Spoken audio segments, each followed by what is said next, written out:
WTVJ Channel 4 News welcomes you to Hurricane Andrew as it happened. Proceeds from the purchase of this documentary are going to a nonprofit organization called We Will Rebuild that is helping to restore economic prosperity to the devastated area.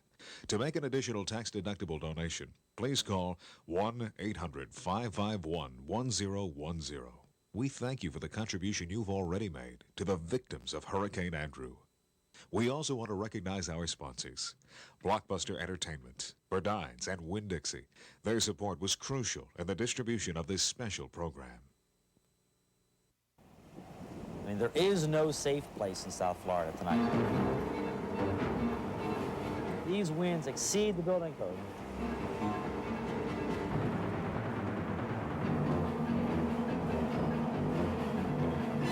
This is literally a painful experience. This sand is hitting us so hard that it feels like BBs hitting your skin. What we come out of our houses to tomorrow afternoon is going to be very frightening. So you just had no idea. I had no idea that this kind of power was possible. It's just, you hear about it, but once you experience it. The wind was whistling a death wish to us, the sound of death. Everybody needs to be where they're going to be at midnight tonight. Midnight, Monday, August 24th, 1992. That was when we first began to feel the effects of the hurricane that would change our lives forever. I'm Brian Norcross. This is what's become known as the bunker here at WTVJ. This is where we spent the fiercest hours of the storm, hours that were terrifying for all of us here in South Florida. Midnight is also the time that many of you began to lose power, and with it your ability to watch our coverage on television. In the next 2 hours, we're going to relive Hurricane Andrew as it happened. And we're going to begin on Tuesday, August 18th. At that time, we were tracking what was then just a tropical storm. As this comes along, if it gets close enough to that, it's going to get swept up in that flow and go that way. But so far, it's looking like it's going to stay south, and this system is going to move away as well. So this bears very close watching, especially late in the week. Let's go ahead and locate it for you so you can plot it. 19.2 north, 59.5 west, 50-mile-an-hour winds, west-northwest at 21, and there you see the central pressure. It's reported now that it may be forming an eye. It was disorganized, becoming a little more organized, though. And the question is it a threat to us? It's only a threat in the sense that it's not that far from us by the way these storms go. We are expecting the storm to start turning on a more westward track similar to this. If the storm continues on this path, and it is heading right down the pike of due west at this point, we expect that the storm is going to be in our neighborhood here by early in the day Monday. A hurricane watch is now in effect for South Florida. As you can see, it is almost 2 o'clock in the morning, and here at Varadero on Coral Way, every single one of the cashiers is busy. They've been busy all night. We're low enough for a couple days, 3 days at the most. And we strongly recommend that they follow the law and evacuate. It's for their own well-being. This is serious.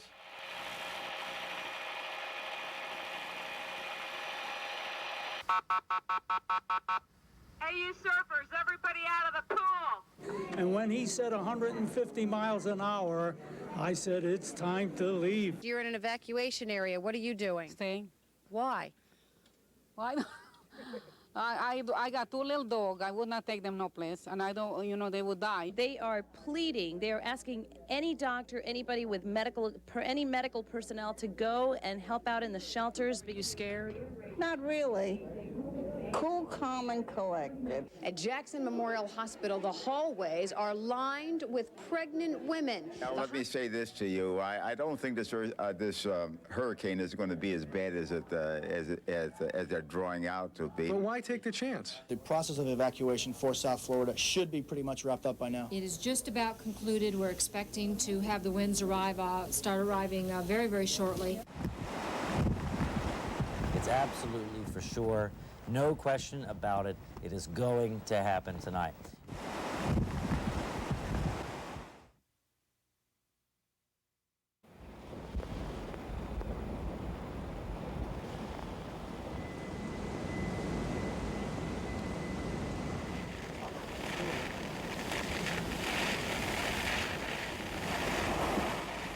this hour. The center of the hurricane is located about 40 miles due east of Miami. And it is a big hurricane.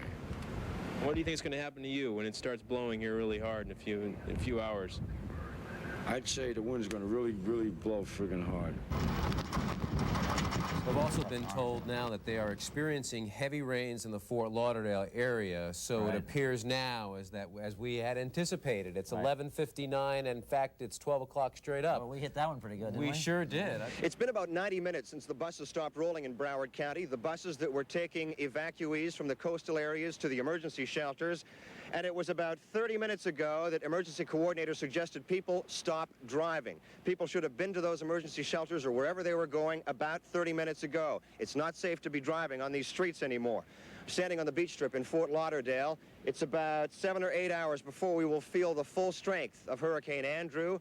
But already winds are 30, maybe gusting to 40 miles an hour. It is starting to rock and roll out here. We just came from downtown Miami, where there is a quiet crisis in the making. We're talking about the homeless population under the expressway. Take a look at the tape we shot.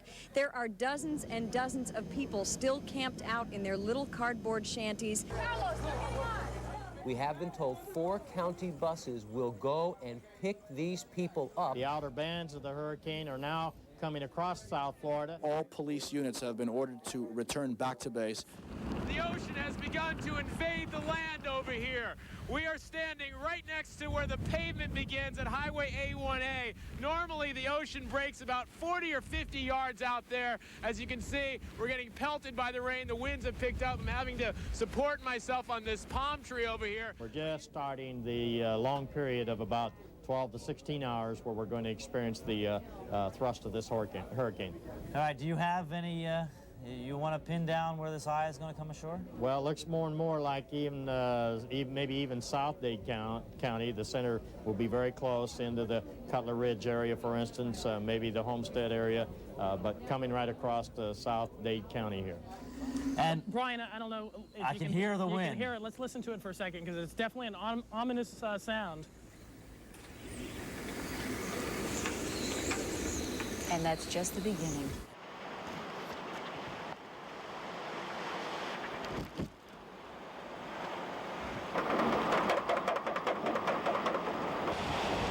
And here are the effects of Andrew as he begins to arrive here on Miami Beach. You can see the palms blowing, and then over here, you can see the sand. It's almost like a blizzard, a snowstorm of sand. And here you can see the wind is really picking up. In fact, the car is rocking back and forth, and I'm sure that's evident in the picture. Here's a bicycle tied to that sign that's just flapping back and forth. And as we look down Ocean Drive, we have spotted what may be some of the first real damage, a window that's been knocked out in all likelihood by a piece of construction debris or something that's been picked up by the wind and then thrown right through that window. And on top of this 1, 2, 3, 4, 5, 6, 7, 8-story building, there's a flag on a mast that is, well, it's hanging on there. I'm not exactly sure how. We'll see whether that's the white flag of surrender. Everybody has basically left the beach, the white flag blowing.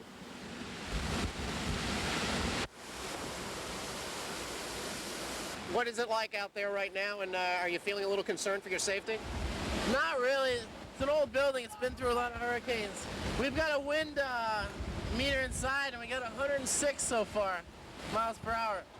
We're looking at downtown Miami, and every once in a while there's a brilliant burst of lightning that just fills the sky, and it's sort of an aquamarine lightning that just fills the sky. Well, here you can see the water's just whipping up, the wind is whipping up, the surf is just coming right across the front of our car. We're on the MacArthur Causeway, and the reason we can't get off the MacArthur Causeway is because as we turn over here, let me take the window down. I'll turn it down just for a minute. There you go. There's a tree that's down blocking the road. Just listen to this wind. I'm going to hold the microphone right up to the open window.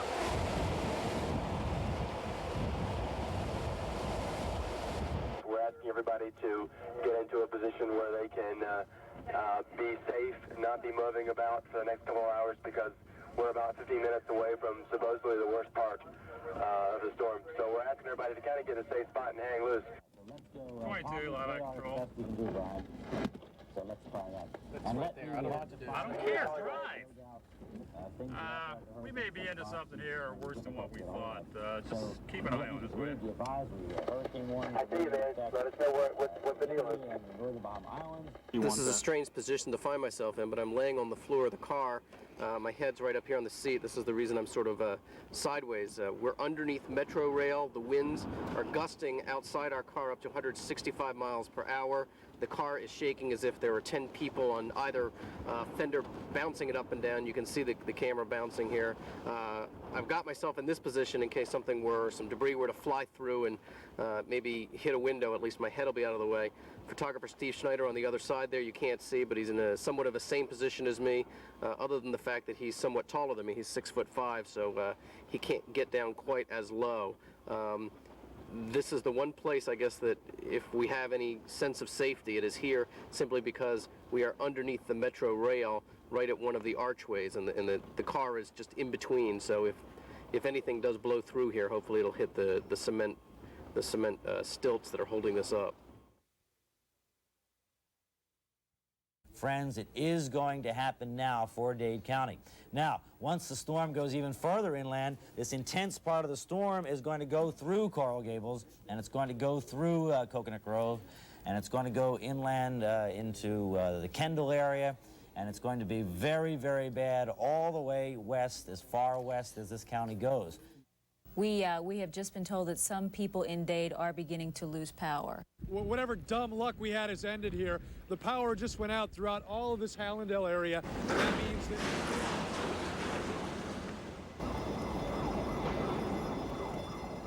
When you see us move and you're watching us, we want you to move to your safe spot. I'll tell you what, maybe, Raphael, you could find a couple batteries here to bring in here as we go in here so that we don't run out of power. Although we're going to, I guess Tony has a mic in here that we can use no matter what happens battery-wise. Here we are, Brian. We're all set. We're all set. I'll tell you what, this is the safest spot, without a doubt, here at the station. The absolutely most intense part of the storm right now is coming ashore at South Miami, Coco Plum area, the Gables Estates, Gables by the Sea, all that kind of area, just south of the University of Miami. Do not think that you are in any way safe if you have not hunkered down and got that mattress over you, friends. This is the time to do it. Get to that interior closet, get a mattress over your head, get your family in there, and just wait this thing out. In Kendall? Storm shutters have blown off, trees are down. Fences down. Fences down. The eye is just coming ashore there in Cutler Ridge. We have no Miami radar, so we can forget the Miami radar. It fell off the building. All we can tell people is hang on.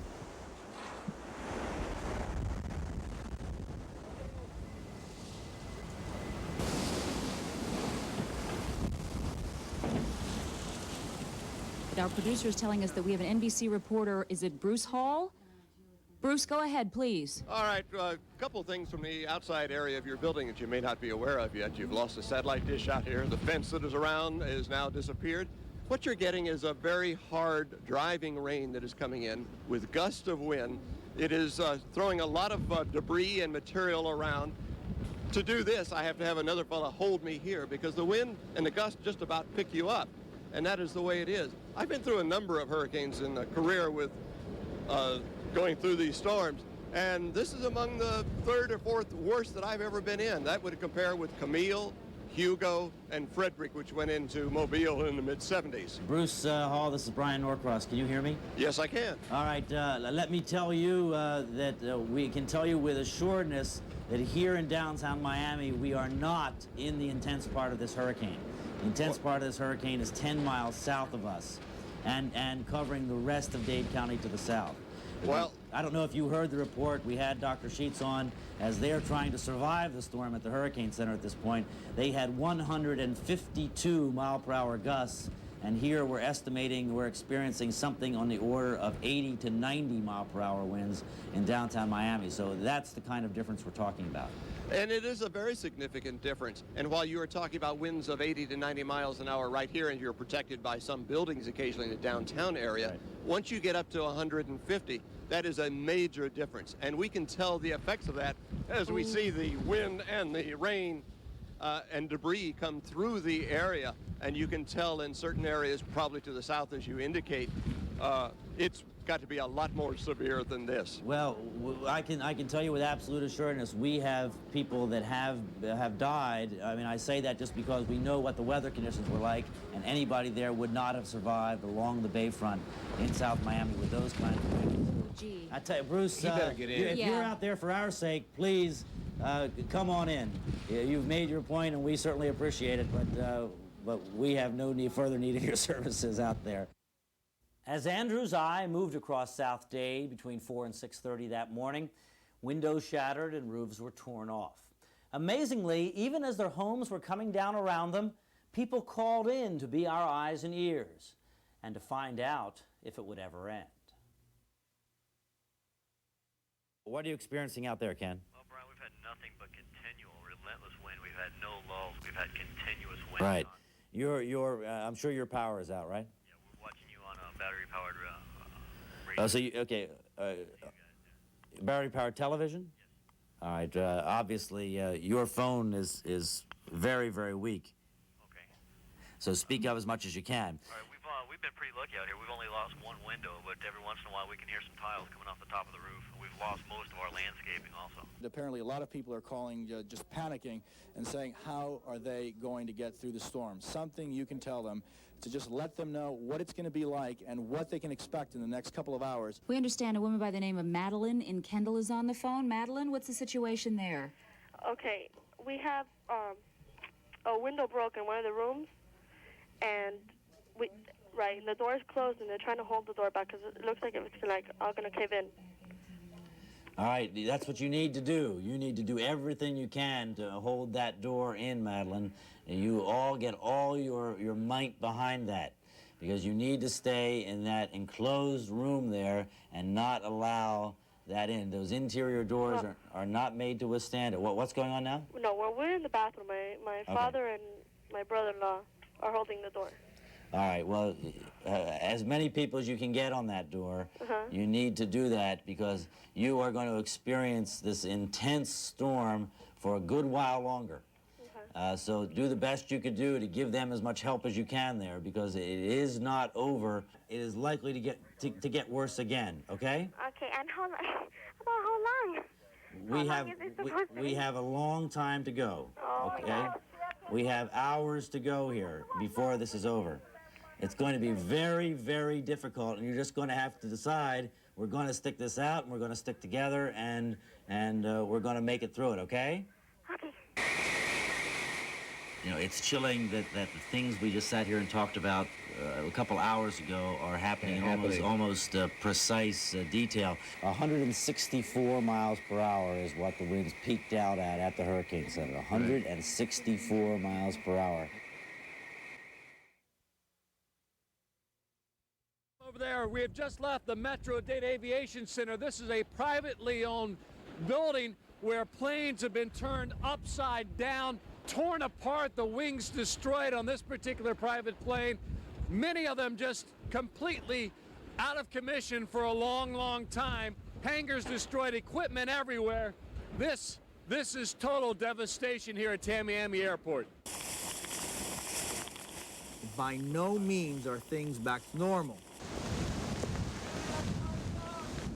And they're just coming out of the house now for the first time since the hurricane hit. This is about 8:30 this morning. Oh, my goodness. And this is their view of their bedroom. This place looks bad. It looks like Hiroshima. Tell me what you see. What I am not seeing is no emergency vehicles, not police, not rescue, not fire rescue. Forget it. The airport is closed. It's about 8:30, and we're going to tell you that parts of Ocean Drive are basically impassable. It's not a good idea to get out here at this hour. Huge lights that have tumbled down onto I-95. As you can see, nobody's getting through.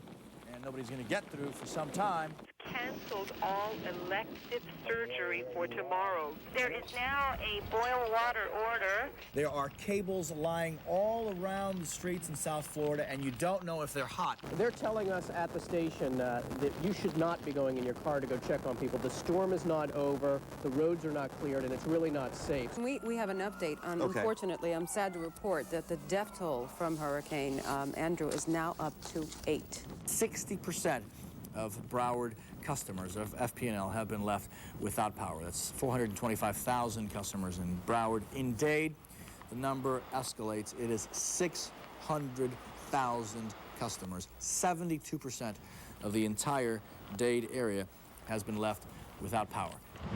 As of 10:55, police have announced that all of unincorporated Dade County, south of Kendall Drive, is declared a restricted area. You're going to see before the day is out some more pictures, even worse than that. We're going to take you into a young child's room. This boy was sleeping in his room, and at around 4 o'clock, they heard a big gush of wind, so they decided that they would get everybody and move them into the hallway closet. Then, just seconds later, the roof here collapsed. The ceiling collapsed, and this here is where the boy was sleeping. So they got him out of here just seconds before. Just seconds. Yes, just seconds. And I dare say that this story is likely repeated in many households across South Florida. Let's get right now. The Country Walk, 137th and 152nd Street. There is not a roof to be found on probably every house in this neighborhood. Many of these people woke up early this morning to glass breaking, the roofs caving down on top of them during this hurricane that hit its full force, seemingly right there in that area. This must have been really scary. Well, I'm a nurse, and I've been through some...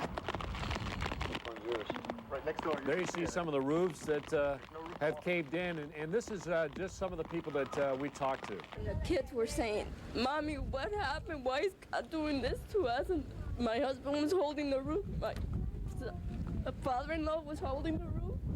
Everything fell off. This is terrible. I wish I'd never go through this again. Next time I'm going to a shelter. I don't care. We have some pictures that are just back from Perrine, where the National Guardsmen arrived at a house. Inside that house was one of the victims of Hurricane Andrew, killed when the roof caved in. Okay. We need to get to Cutler Ridge now. We can go to US 1, but it'll be too crowded, sir. We'll never make it. We'll go to the next lane, make the left. We'll be there. Air Rescue had also arrived on the scene, but it was too late from what we understand. Meanwhile, not far in the same neighborhood of Perrine, 2 school buses apparently blown hundreds of feet by the strong winds and nearly crashed through a home, from what we're told. Instead, the bus landed upside just a few feet away. It was parked over on the church ground over there, and the wind picked it up and brought it over here in the yard. Just some of the devastation in Perrine. A gentleman was asking about that who called about 10, 15 minutes ago. And just as you said, Brian Allen, that you feared, the pictures would be the same. The devastation, the twisted metal, roofs blown off homes. You see buses tossed about like toy cars. It's a mess out there. I just returned from what I thought was perhaps the most dramatic scene that I've had experience with yet in this hurricane, and that's at Baptist Hospital, where the victims of Hurricane Andrew are just coming by the dozens.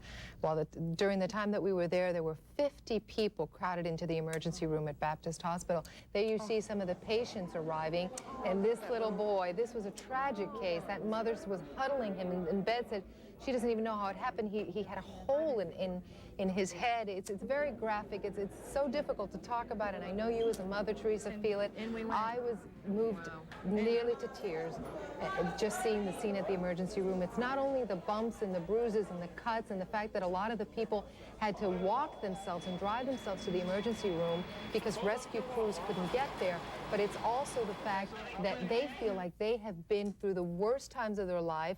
And I'd like for you to hear some of those interviews just so you can hear the graphic description and the emotional descriptions these people had.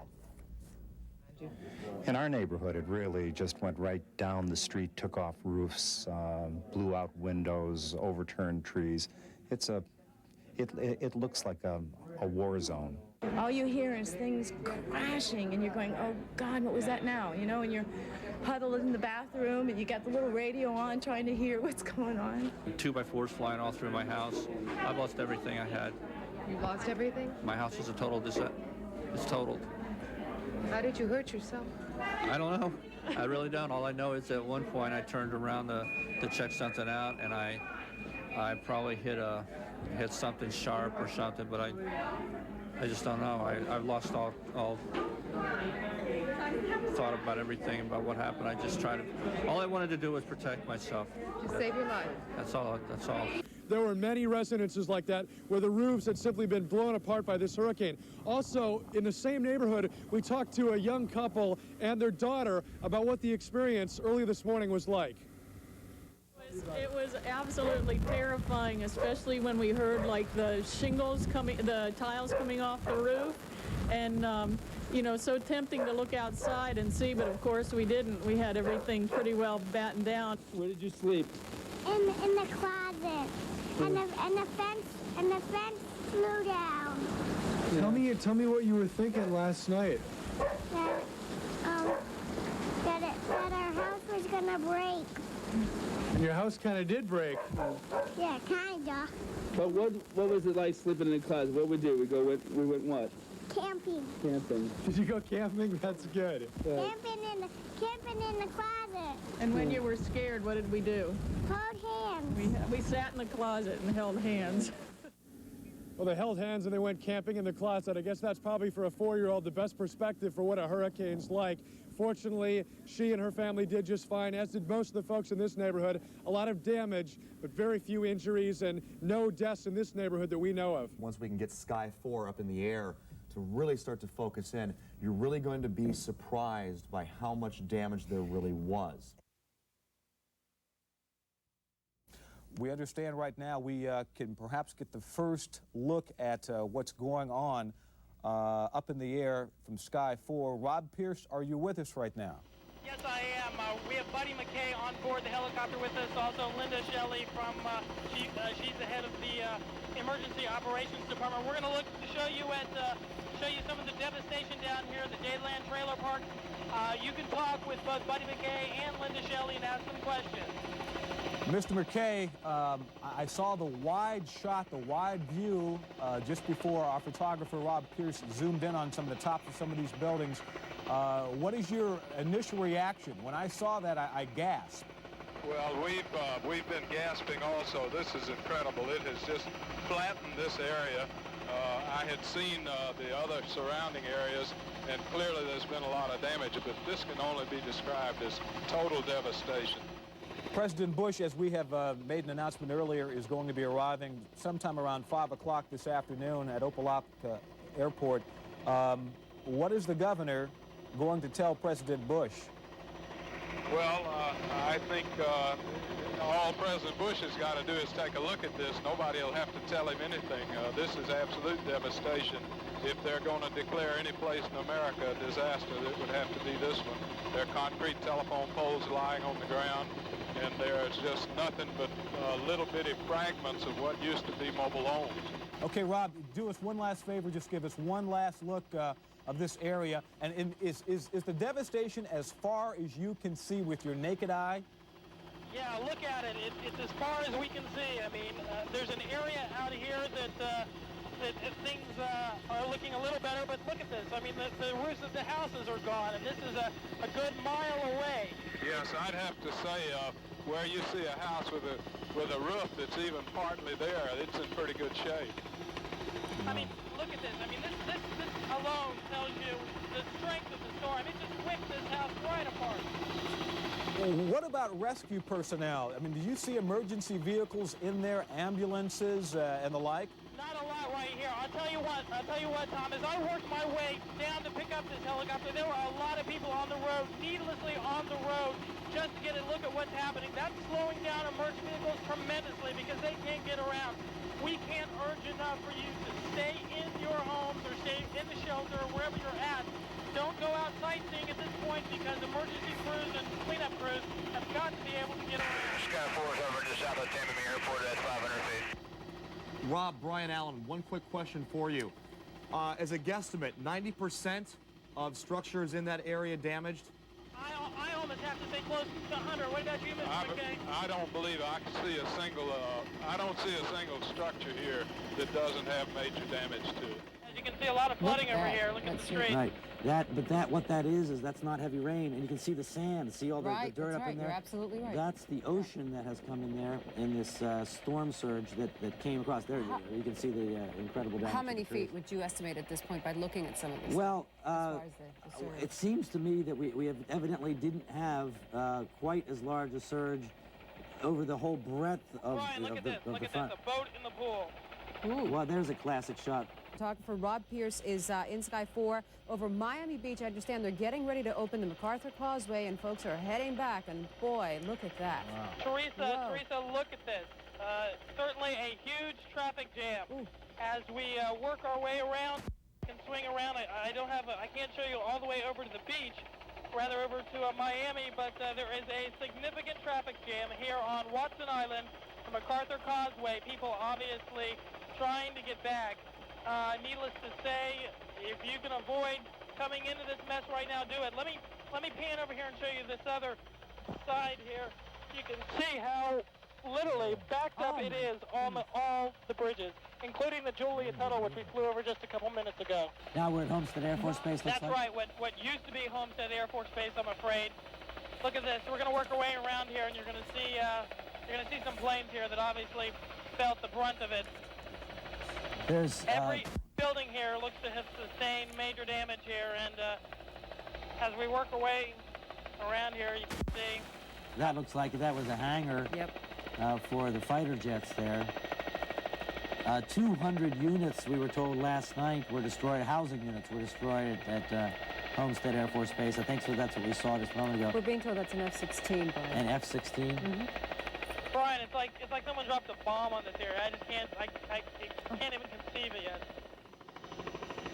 And this building has just been blown flat.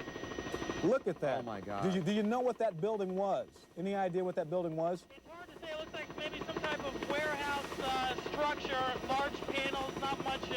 There's some cranes down there. See the cranes? Yeah. Yes. We're right across from Toys R Us. Exactly. Actually, this is the Toys R Us store, and you can see it's pretty hidden too. I believe this is a Home Depot of all things. How ironic, a Home Depot. Rob, your impressions, were you prepared for this much devastation when you went up? Absolutely not. I was up through the storm all night last night in downtown Miami Beach, and I never expected this. You know, we're going to move around here over here and look at this. My God, I can't believe this. Lieutenant Governor McKay? Yes. Your gut feeling right now as you're flying over this area, sir? This is just absent a war. I can't believe this kind of thing would happen. People have got to see this and realize the tremendous danger of a hurricane of this magnitude.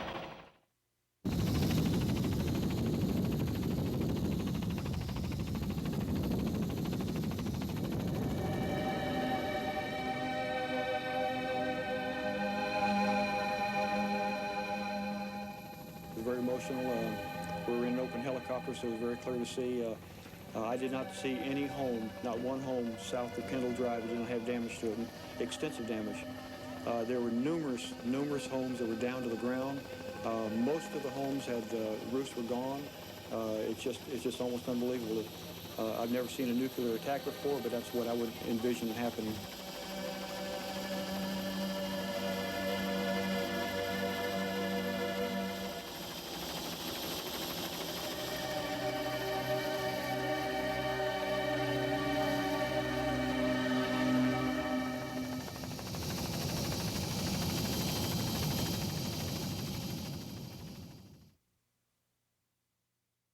Okay, we've got some video now of Hallandale Beach. We can show you some of the damage there.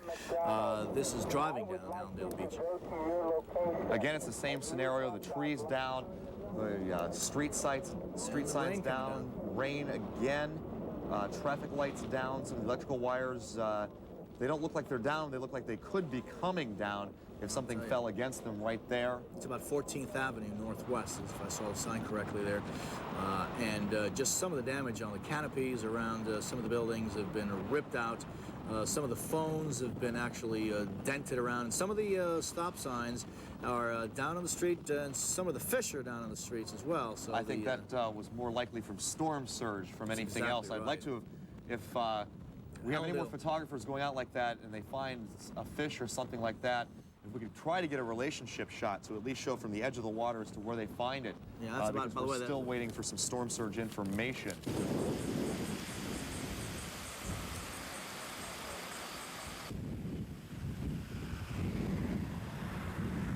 So how was it? It was rough, man. The light of day was a mixed blessing. Sure, trees all over the county were twisted and toppled. Traffic lights crashed to the ground at dozens of intersections. A1A was flooded with water, sand, or construction debris. It's all ugly. But Broward residents only need to look south. The devastation in Dade County reminds them Broward dodged Andrew's bullet. We're outside Miami Carroll City Senior High School, where we've spent the night inside this shelter. There are still about 2,000 people inside. We wanted to show you what's happened outside. Take a look at this tree. You were speaking of trees that had been uprooted through the night. This is a huge tree. Whoa. I'm told it's a ficus, but I'm not absolutely sure. But it may or may not be salvageable. This is one of the trees we observed from a loading dock just here on the end of the school building through the night. We were able to watch some of the activity from inside. Believe me, it was a dramatic scene even after dark. But looking at it now, we had no idea the scope of the damage. Again, this is just one tree. We're not talking about residences or losses of life just yet in Carroll City.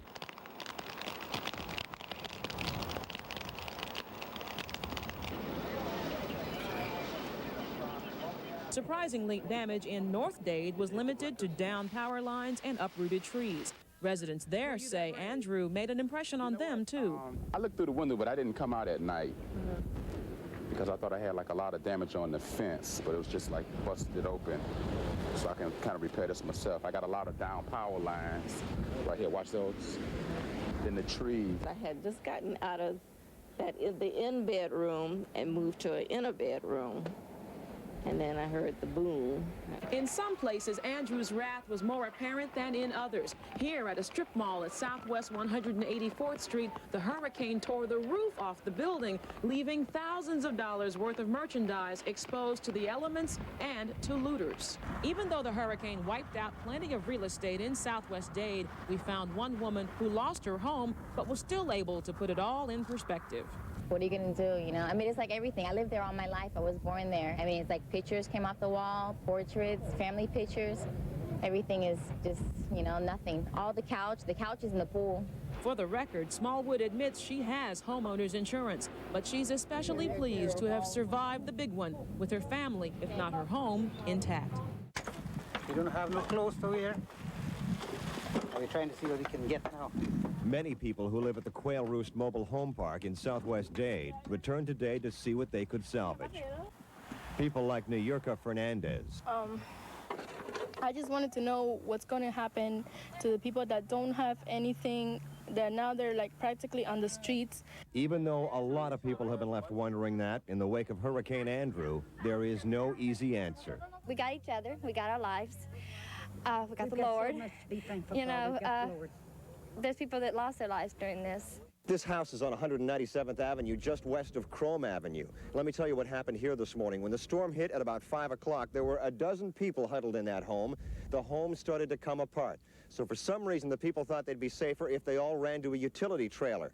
All 12 people huddled in that utility trailer till the winds of Hurricane Andrew picked it up and turned it end over end. As a result of that, 6 people were injured, all kids aged 8 to 16, and 2 men were killed. Besides the toll in human lives, this storm also took its toll on pets and livestock. We saw some horses roaming free, some stuck in the mud, some that didn't make it. This is one of the westernmost sections of Dade County. This overturned truck here is testament to the strength, the ferocity of Hurricane Andrew. Here's another overturned truck here. Behind me are the fields where migrant workers in this area pick beans and strawberries. We've seen a lot of migrant workers who are homeless, who are wandering around. They don't know where to go. Now, in town, they lost power lines, they lost roofs, but out here, they lost entire buildings. Well, it sounded like a freight train coming through here. And in more cases than not, what used to be a building is now a heap of metal and wood. We just had to scuttle into a hole and just grab a hold of the kids. I was even going to tie them down. We didn't even have a chance to tie them down. I'm a skydiver, and I know what it is to do 200 standing on my head. And the winds that were whistling through his house when the back room blew out at 4:30, 5 o'clock this morning, I figured we had 150 miles an hour wind blowing through the house. It will take a while, but the people who own and work the farms and ranches in this area will start over, and they'll never forget the hurricane of '92. It actually just bent the metal bars in from the force of the wind. You know, it just actually bent the metal bar, twisted it like it was a piece of plastic. That's where one of the lights was. It like sucked up through.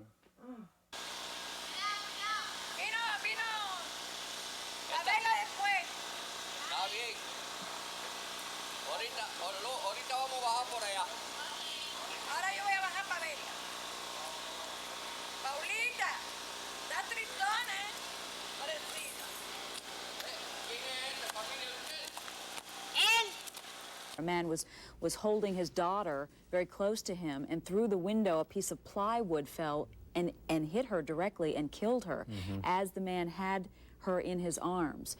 It would be terrible if some people had decided not to leave, because I don't see how they could have survived this. It's terrible.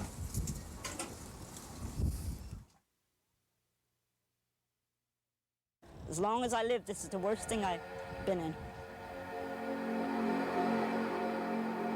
You know, it hurts. You work for a good house and everything.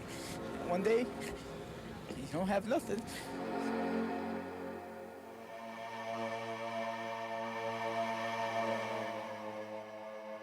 This used to be all trees and shade and everybody happy and peaceful. It's like a bomb hit here or something.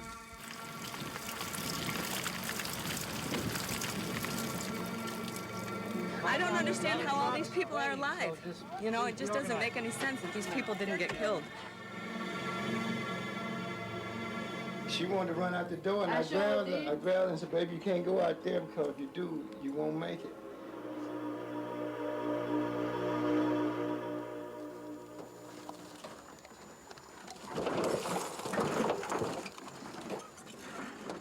My wildest nightmares, I'd never imagined something like this happening. We decided to get up the courage to open the door, and I opened it. And I pushed it a little bit, but the power from the wind was so strong. And I looked up, and all I saw was the sky.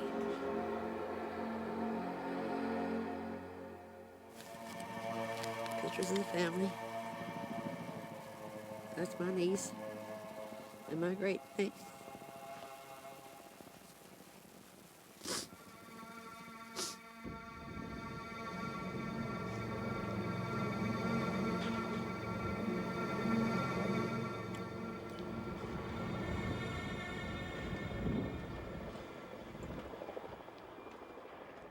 When the storm got bad, about 4 o'clock, I noticed that the glass doors began bending about 3 inches. So I went to the adjoining bathroom, which connects these two bedrooms, and opened the door and got in there. Then the wind evidently broke the door. Of course, other glasses were breaking, and I leaned against the door to try to hold the door shut during this tremendous wind. Then I noticed water coming under the door, so I leaned over and took a taste of the water, realized it was the ocean coming in, and I said, hollered to April, we better evacuate this room. So I opened the adjoining door between our bedrooms. By this time, in that short time, the water rose to about 2.5 feet, and she was on the dresser. I was on my dresser. And I climbed up and I said, we better go forward, and we went down the short hallway to the library. The wind was so violent and so noisy. Some people have described it like a DC-7 landing, but it was horrendously noisy, but the walls were going in. The walls went in next to by the fireplace disintegrated. They say that the closets are the safest place in your house. Forget it in this one. They blew in. All of this as you were moving through the house? Mm-hmm. Yes. And By that time, the water was over 4 feet and climbing rapidly, so I went over to the windows, started breaking out the windows right there to give us some escape, possibility of escape. But the water was coming in and rushing out so fast that doing anything was impossible, and it got to be 6 foot deep, which is a half a foot over my head, but I was climbing on rubble to stand up, and she was on the I've started out on furniture that was floating and trying to keep the furniture away. Elliot had grabbed a life ring that he had in his bathroom for his sailboat, and I had taken a vest off of my dinghy and decided during the storm I'd better get dressed, and I better put the vest on. So the vest held me up, and so I didn't want to leave him right away, needless to say. And one of the things that's very strange is you watch all your furniture going past the window. Outside? Outside over here, you saw it washing past? Washing past. How did you feel when you emerged from this house and you saw this scene around you and knew you'd survived? We are alive. Where were you when the roof blew off? We were in the bathroom then. That was after it got really bad. And this is where I spent the worst portion of the storm. And my contact was the radio, and I listened to Brian Norcross, and the information that he gave me was so important. It's very, very important to have that voice to tell us, to guide us through. It's a very frightening experience, but to be able to know that what's coming, to know, is so important. And that's what brought me through. It was like I was not alone. I had a voice in the wilderness. And when you said you guys were leaving the studio, we moved right along with you out of our bedrooms into the hallway. And the most frightening experience of my entire life. I mean, we were praying out loud that we would be alive the next morning. We were hunkered down in the kitchen area back here, trying to wait for the storm to go by, and the front part of it came by and off went the roof. So we whisked out of there and went to the back bedroom, and fortunately the roof stayed on back there. We went with the mattress overhead and a chest of drawers against the door and held it that way, and that's the way we set the storm out. And we were under debris for 6 hours. So you were actually buried in your house? We were buried under the litter. We could hear a house just being totally destroyed, everything in it flying around, winds going, and I was like, God, just please don't let us die in here, you know? And you didn't? No, we didn't. We made it. Thank God we made it.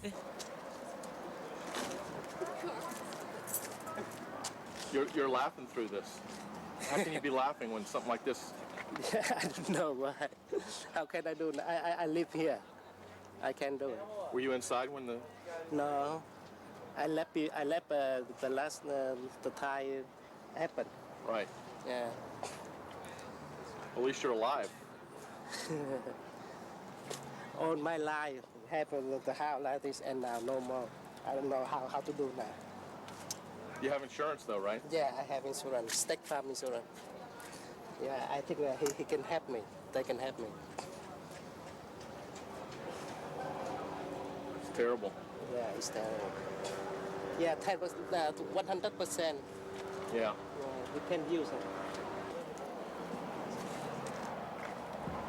All this stuff just blew out on the side here. Yeah. Yeah. You can move up there. Yeah, easy, okay? Yeah.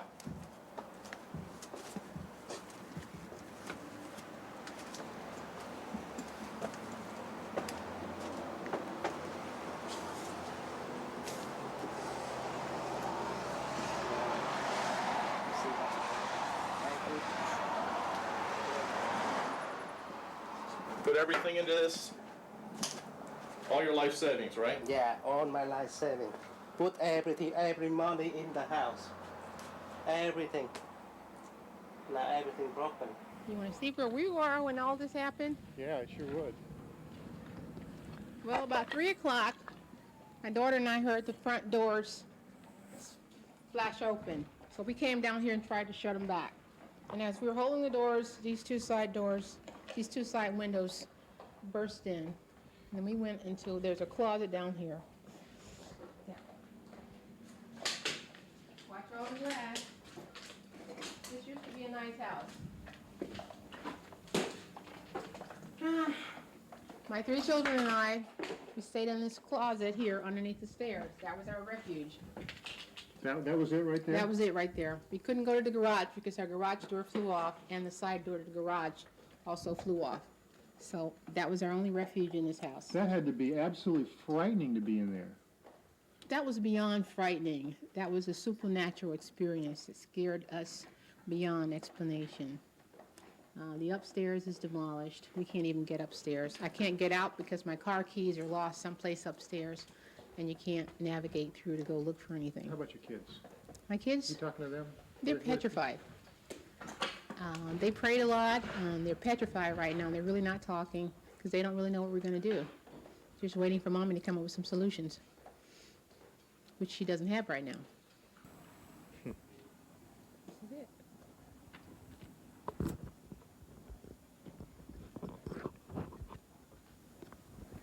Not exactly the American dream, is it? Well, it's the American dream destroyed, which is even more of a letdown, to have the dream and then to lose it. Be better not to have had it already.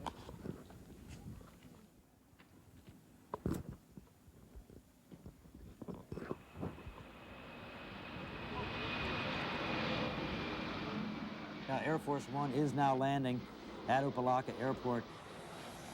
President Bush took time out from his re-election campaign in Connecticut to fly to South Florida to personally see the damage caused by Hurricane Andrew.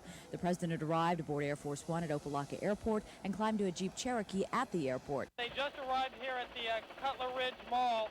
He should be getting out of his car right now, coming up shortly here. You can see the motorcade just pulled in.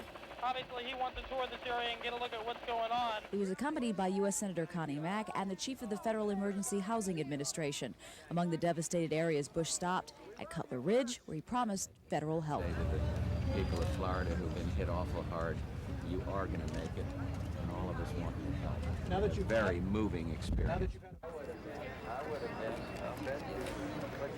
Damaged or destroyed businesses, and we've seen tons of those on the way down, are eligible for loans from the SBA, the Small Business Administration, and flood assurance may be available. And I am ready, if necessary, to move in units of the U.S. Armed Forces to provide any emergency services. The governor has the National Guard out. He's expressed full confidence in that. As that day turned into night, many South Floridians faced the darkness exhausted and full of uncertainty. No food, no water, and no place to go. For others, shock had turned to fear. Fear that the few possessions that Andrew had spared would be stolen by looters.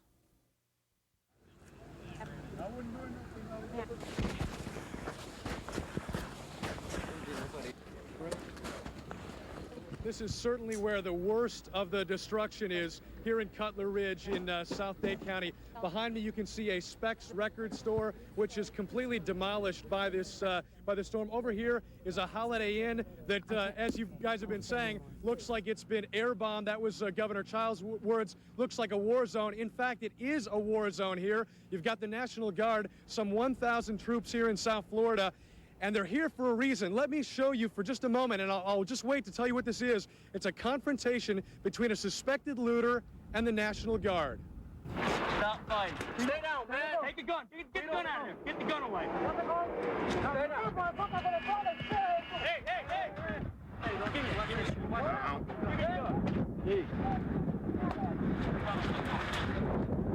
What you're seeing here in South Florida, this particular stretch of Cutler Ridge, is people looting stores left and right, taking every advantage they can of this horrible destruction. It's chaos. It's complete devastation. It's people in distress. Looters. They assault our vehicles. They assault the police vehicles. They call us out to assist. Some families are in desperate need, but then we get there, we interrupt the scene, and it's just mass chaos. It's devastating.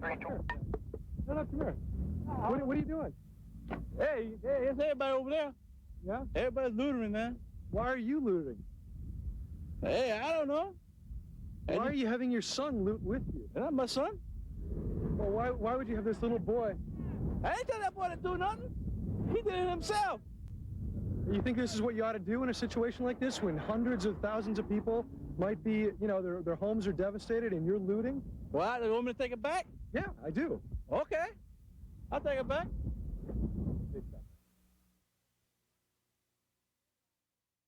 A curfew is hereby immediately in effect to last until rescinded by further order from 7 p.m. to 7 a.m. for the entire area of Dade County, Florida. The curfew goes into effect. What are your orders? Everybody out is supposed to be arrested after 7. We are at South Miami Senior High School, which is fast becoming the shelter of record for those people who have been transported up from Kendall and the South Dade area. There's a little bit confusion about how many of these people are actually going to make it in, but at this point, let me walk over here and talk to this woman. Where are you all coming from? Homestead. From Homestead? Do you have enough supplies? You have Huggies for the baby, I see? Yes. Any bedding or anything? Are you going to be okay? Hopefully.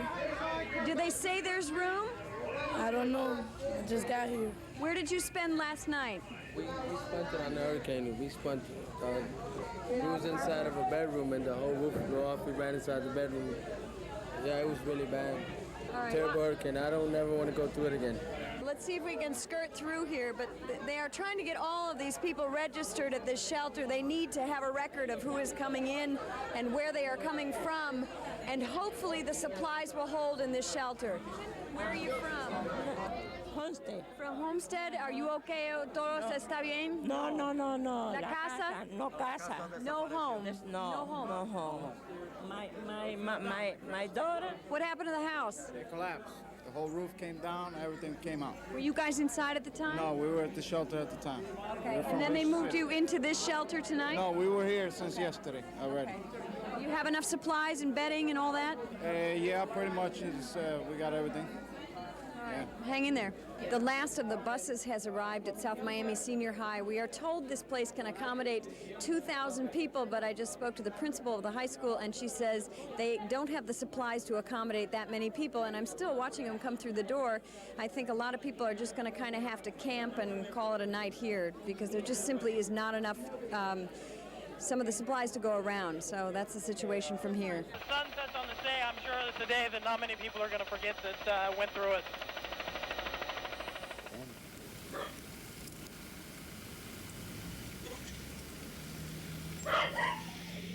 Must have been right behind us.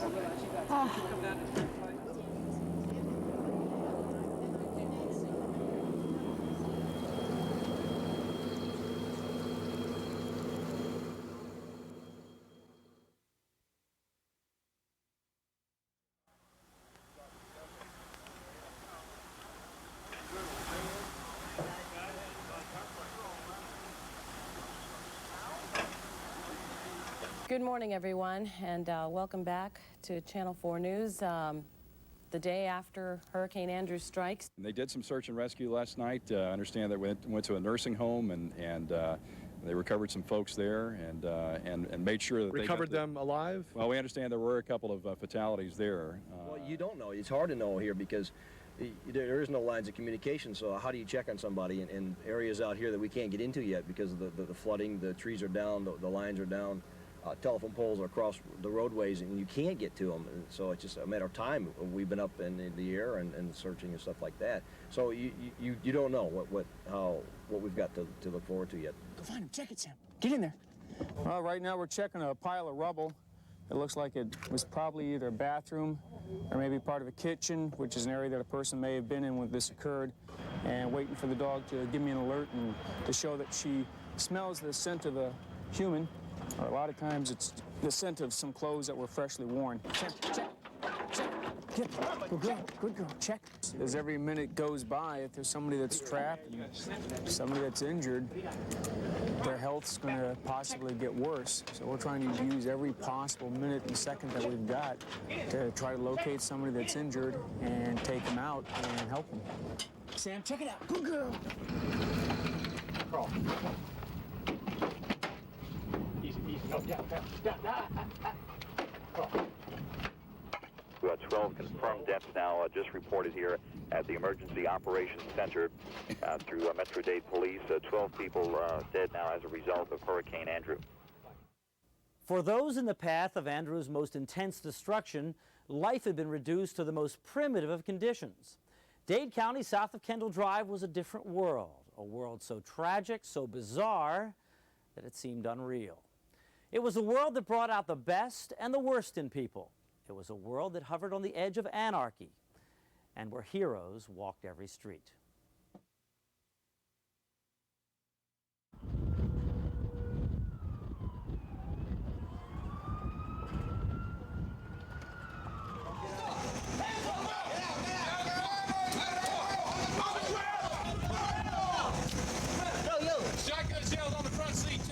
They've got their M16s. They have live ammunition clips. And this is what looters are doing, as a matter of fact. They are actually climbing through here. Every year, I always go out and I buy children, my grandchildren's Christmas presents. And I had them stored in the hall closet, and they stole everything. Looters who came in after the storm. And after the storm. As of this time, they're going to jail. We've kind of been lenient. Now we're starting to get serious. Stay here. You sit here.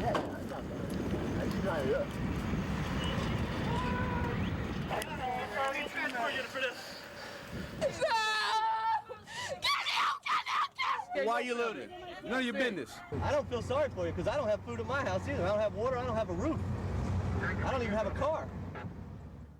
All looters will be shot on sightings. And that's a real gun in your hand? Yeah. It's a real shotgun? This is real bullets. We're with Channel 4. Okay. We wouldn't be sneaking in with a camera that size, trust me. You don't sneak in on anybody with a camera that size. I'm okay, honey. What's your name, sir? You live here, obviously. Obviously. Yeah, I don't blame you for wanting to keep an eye out. Have you noticed any looters? Has it been yes, like that? yes. Really? We already chased a couple out in the back there. Oh, wow. And some try to enter the front, and We've got a couple of people stationed all through the park. So when you hear people talk about this being like a war zone, it truly does look like a war zone in more ways than one. It's not just the physical destruction, it's what the people here are going through as well. These people are totally shell-shocked. Let's take a look at what we saw earlier today. We're in an area of Homestead called the Redlands. This used to be an avocado grove. As you can see, the destruction here is total. The trees are all gone. The houses are barely livable shells of what they once were. And to make matters worse, Hurricane Andrew seems to have blown away the glue that holds civilization together. Homestead has become something like the Wild West. Everybody has packed a weapon around here. It's for extra safety. There's a lot of looters driving by. And scavengers? Scavengers. Yeah. People that haven't even lost their houses. They're coming by from as far north as Broward, and it seems like they just want to steal for some reason. So that's why you have a gun here? Yeah, I'm scared. I'm scared. I don't want to shoot anybody, but if we're going to defend ourselves. So you feel like this is the wild frontier? It's back in the 1800s. I feel like this is the planet of the apes. So you walk around with this all the time? Oh, I have. You show it to us? Yeah. We had a friend of ours out here a couple miles north of us tell us they were robbed at gunpoint. They took all their supplies, gas, generator. What's happened to law and order out here? I don't know. I'm scared. I really am. I'm used to having a big fence around my yard with my dogs. My dogs are sleeping in the house with us. It's real scary. This is the most terrorizing thing I've ever been through in my life as far as the hurricane itself, and then to worry about people coming into your property and having to fend for your life and your things. It's not right, and I don't understand where people think that they can come in and have no respect for other people's property or rights. These people are desperately trying to maintain a grip on the past, because the past means a normal, civilized life. The present means only destruction and fear. And we prayed, and we said, dear God, help us. Give us life, no more. Just give us life. Let us live, and let us be alive after this. In 1989, I left St. Croix, where I was born, the day before Hugo. And 3 years later, Andrew almost killed me. Yeah, I sleep with the gun right there. Flak jacket, some extra clips inside. And this is just for protection? You're that scared? Yeah, I'm scared. I got a banana clip in here. What would you say to people who would say, oh, he's paranoid? I would say come down and live in Homestead right now. This is a 30 rounds.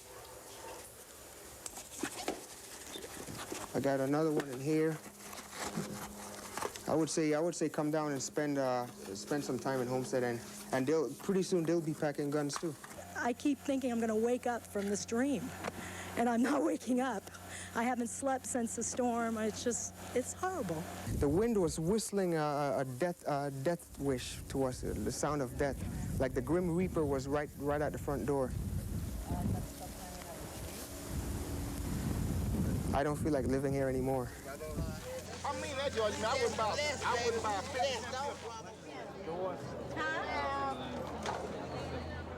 What happened to your home during the storm? Everything was gone, especially mine and the baby's room was all gone. We lost all our clothing. We have no shoes. We have nothing. Everything left. How's your son dealing with the situation? He's not doing very good. He cries constantly at night and the screaming, you know. At nighttime he gets very scared and he asks us to close the door. But, you know. But are you getting assistance that you need from the government? I called, supposedly. I'm supposed to hear from them to 3 to 10 days and see if they're going to come see the area where it was damaged, and they're going to let me know what they can help me with. And where do you go from here? From there, find a new place to stay at, because I had a rented house, so I have no insurance to cover anything I lost. Are you optimistic? Yeah. I just make the best of what I've got now. It's all I can do. Take it one day at a time. Well, we're going to open whatever we can open up and cook it and try to feed the kids. So this is about 5 households coming together trying to make this one meal. 5 households. A lot of people are waiting to get back in Key Biscayne. The word from officials is that residents will be able to get back in sometime later today. We want to go home. Yes, we want to go home. We came yesterday and one of the policemen told us, this is, you want to be independent, this is what you get. We can't bathe, we can't flush our toilets. You know, we're out here working in the sun. Water is definitely a priority. Ice water. I mean, it's cold. Ice is a hot commodity. People have formed a line all the way down the block, further than we can even see from where we're standing right now. Yeah, that's a 6-hour, 7-hour wait on the average for 5 bags of ice. I've seen people come in here and steal water out of these shopping malls and center and go over here across the street on the corner and sell them $5 for a gallon of water. This guy from Tampa came down and was selling little pieces of dry ice for $3. Ice arrives in Homestead, and within moments, hot tempers flare.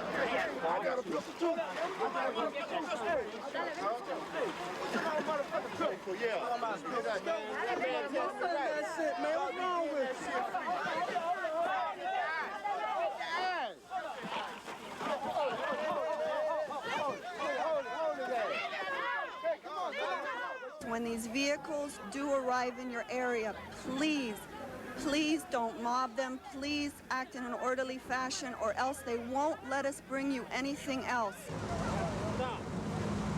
Hey, hold on. Hey, ow! I don't know how they want to hold this yet. I don't know. Brothers and sisters, please, please hear my earnest plea. We are in a mess that we didn't create. When you are in a situation where you are facing the possibility of drowning, don't open your mouth and close your eyes. Do the opposite. Close your mouth, open your eyes, and keep kicking. We must not, in our anguish, turn on each other.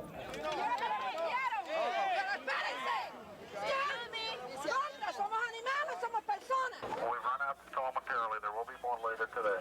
We need you to come back later, please. This is a real tough way to try and live. You got people scavenging, just literally scavenging. I'm sure they're happy to have all of this stuff, but you know, here in the midst of all of this, you've got kids scavenging for toys. But still, there's a lot of need and there's a lot of frustration. And as we've heard, if it wasn't for the National Guard and police, people would be getting shot. It's just that tense out here. There's already been gunfire.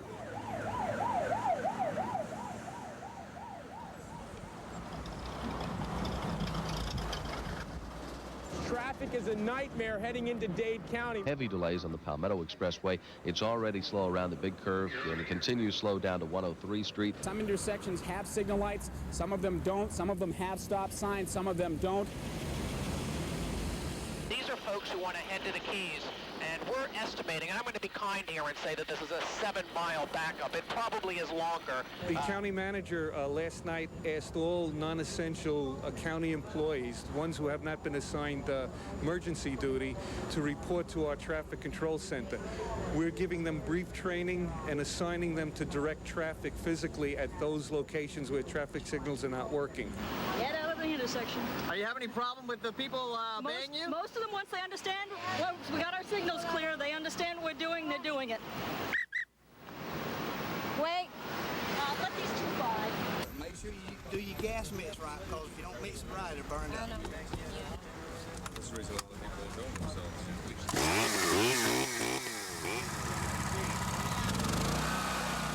There are some people that are kicking us while we're down. By that I mean that they're charging way too much for the product or the service. We're selling generators, chainsaws, gas, and oil. Are people being fair out here, or are they gouging the public? They were gouging the public.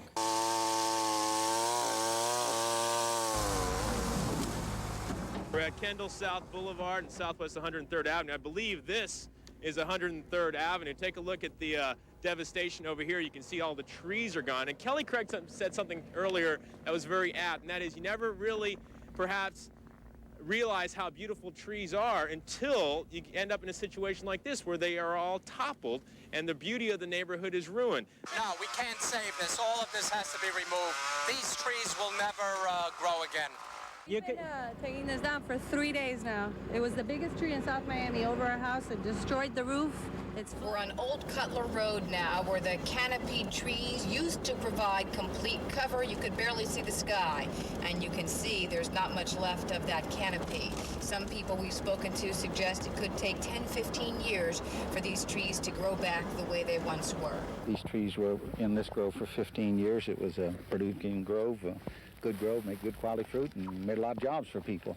When the trees blew out of the ground, they broke the irrigation system up and took everything out of here. This grove is 100% lost now. It's a piece of bare land, and that's it. There's nothing else left. Tell me what this means, pal, for, I presume, you know, there's fruit that can be had elsewhere, not maybe of the same quality as you grow here in South Florida. But what about the jobs? You've got packers, you've got laborers, you've got people like yourself who run the packing houses. How serious is this? The lime industry sustained a loss of over 4,000 acres. In the night of the hurricane. 4,000 acres is about 7 square miles. If you wanted to put that in terms of wages for people, there was a $10 million harvesting payroll lost that night that will not be here this year. And if you replant the trees this year, that $10 million payroll for harvesting won't be here. It will start earliest 4 years from now. We supplied 40% of the U.S. market in limes. We're out. The windfall goes to Mexico. And the consumers are out too, right? Well, the prices today are 3 times what they were 2 weeks ago. Tell me about your plant, because we looked at your packing house, and that sustained a lot of damage as well. It's like most of what I see in the residences in the area that I drive around here. If it was concrete block structure, it's still there. If it was steel or in some cases wood, it peeled away. We think what we have looks worse than it really is, and we're going to be in decent shape. We're a lot luckier than others. Bottom line, for the lime groves, for the avocado growers, for the agriculture industry in South Dade County, it's in pretty bad shape as a result of this storm? There are 3 parts of the agricultural industry. We've got nurseries, we've got fruit trees, and we've got vegetables.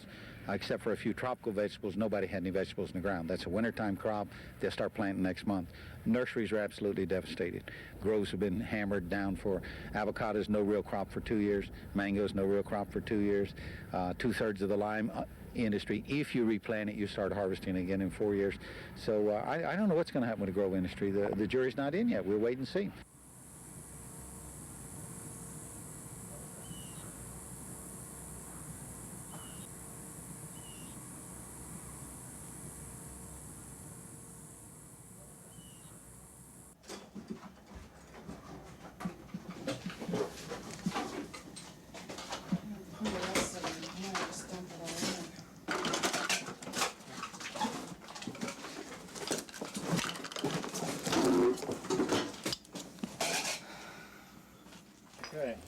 Well, this is home sweet home after Hurricane Andrew. You know, a lot of this stuff is, you know, like the old stereo, the old black and white TV, and you know, some cast-off kind of things I just brought down here to kind of get started. And yet, I should probably pitch it all out, but because it's been with our family for so long, like the speakers for the stereo, we bought those the day after we were married. Okay, so I should toss them. But then you go, wait a minute, it's been through a lot, and now it's been through a hurricane, and so of course I'm going to keep it. Thanks, Andrew. My daughter's radio, the box for my miniature car, and my wife's placemat. You know, stuff like that she'll ask about, so I gotta have it. That's it, man. I'm gone. I'm out of here. Your neighborhood's been wrecked. So where do you go from here? Insurance. Has anybody from your insurance company? I see you've got Highlands Insurance up. They haven't been out yet. Not yet? Not yet. This is their chance to really show what they can do. They've been collecting the premiums all these years. Now what we expect them to do is show that what they're there for. It's time now to write the checks and get these people's lives back in order and get them some money so that they can start to rebuild. You filing a claim today? Yeah, I got a claim with Allstate, yes. How's that going? Well, we've been here for about 5 hours. We're still waiting. How you doing, Harry? You're next. Come on in. Okay, thank you. Yeah, they got one to go. We're at the Fountains apartment complex in Southwest Dade, where the tenants here have received a letter from the landlord demanding rent payments. Take your cameras in there. It's not livable. What is this? I don't know what it is. It's water. It's I don't know. I could understand that they're in a bind and they want to fix it, and I could accept all that. But how can they tell me to pay the rent here? Well, for 3 months, and I'm not going to be living here. We have to leave because the whole roof was falling down. I want to see the owner telling the people what to do and what he's going to do to us, you know, for us in return. We're good tenants. Now we need him. He needs to be here. What do you think of this, Greg? I don't like it. All of these people behind me are complaining about the situation here. I came back and look at all this. I lost everything. I mean, how can we pay rent when we're not staying here? We can't stay here. Yeah. We have a baby. Okay, we're going to go to the next apartment here. They said her apartment was safe. I want you to see what's safe. This is my apartment. They told me, oh, you don't have to worry, it's safe. The circuit breaker box was sizzling. We had to turn off all the circuits. Water is coming down. You see, my neighbors above have no roof. I got a letter. They wanted me to pay rent. I'm not paying them $1. Not $1. I cannot believe that they're going to make me pay the rent in an apartment that looks like this. It can't happen. As you can see, there are a lot of angry people out here. What's burning me up is that there's no compassion. I mean, we're all trying collectively to do something together. But what is he doing? They're collecting rent. They haven't been by once. They haven't been by. They closed the office. They refuse to talk to us, yet they're trying to collect our rent. I can't live here. I have to go, and I don't have no furniture. I have nothing. So you're appealing to the landlord to do something about this horrible situation? Well, I mean, I'm not paying the rent. You know, I already talked to attorneys. I talked to people. How can I pay the rent for something that's over there that's destroyed? The manager has just come here to check out the place. I'm very upset with the people here because they took no precaution 24 hours before the hurricane. There's been no cooperation with residents towards a neighbor or anyone. Where were you guys before? Not now. Okay, where were you guys before when we needed you? Where were you? As you see, we have people out here working. But what's happening right now, people are frustrated. They don't have renter's insurance. And what happens is that, you know, they didn't take precaution. And I went and talked to her, and she said if I don't pay my rent by September 5th, I'm going to get in trouble.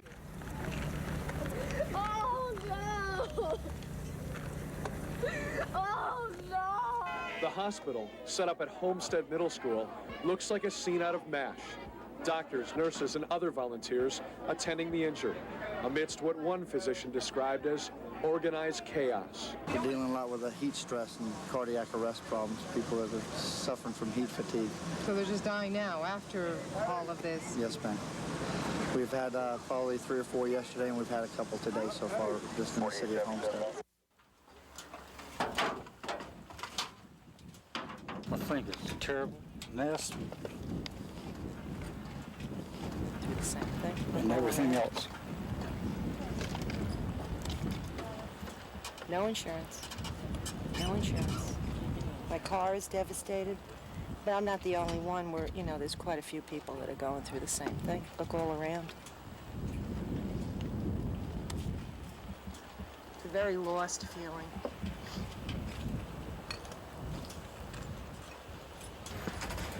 Boys, can you grab this stuff? Not much left. How did you feel when you came out here and you saw it for the first time? Just a terrible sense of losing everything that I had. Shock. My only comfort, I guess, is knowing that I'm not the only one that's going through this right now. I don't know what I'm going to do, but I'm sure nobody else knows what they're going to do either. And somehow or another, I guess we'll get through this. There's things to be thankful for. We're alive. Yeah. Nothing could compare with such devastation and such loss. I'm moving around like I think I know what I'm doing, but I don't really know if I know what I'm doing. I'm just trying to gather things that will maybe make the next couple of weeks a little bit more livable. I can't face tomorrow because I don't know what that's going to bring.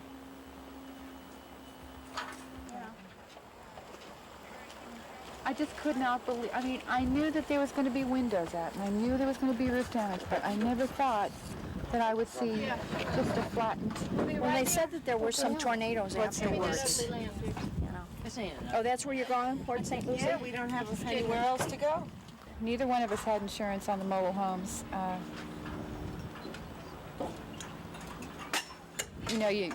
You make decisions in life. You don't know. It's like car insurance, life insurance, and it was just one of those things that we didn't think. Probably we just never thought it would happen. It did. And this will pass.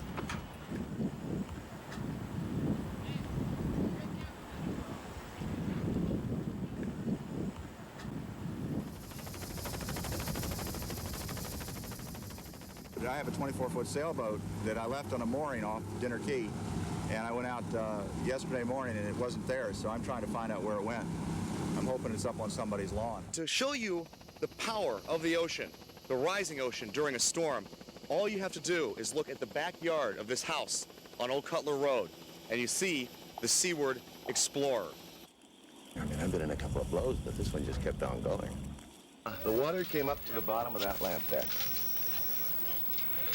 At any point in time did you say, I made a mistake? No. Absolutely not. Look, I'm here. That boat's 50 years old. It's afloat. Those boats are brand new. They're on the rocks. I didn't make a mistake. I built her to do that. I was lucky enough. What's the name of your boat? Jimmy's Hurricane.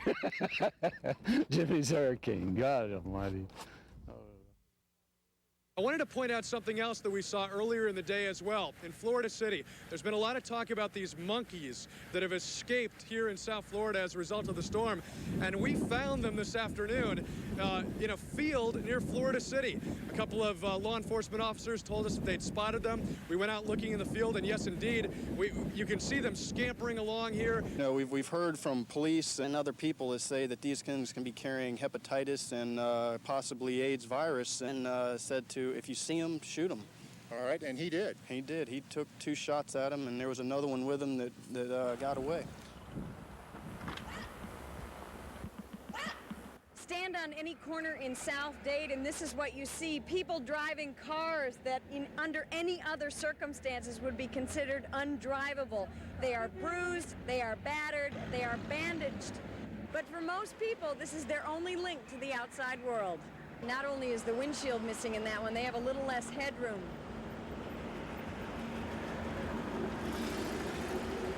No back window either.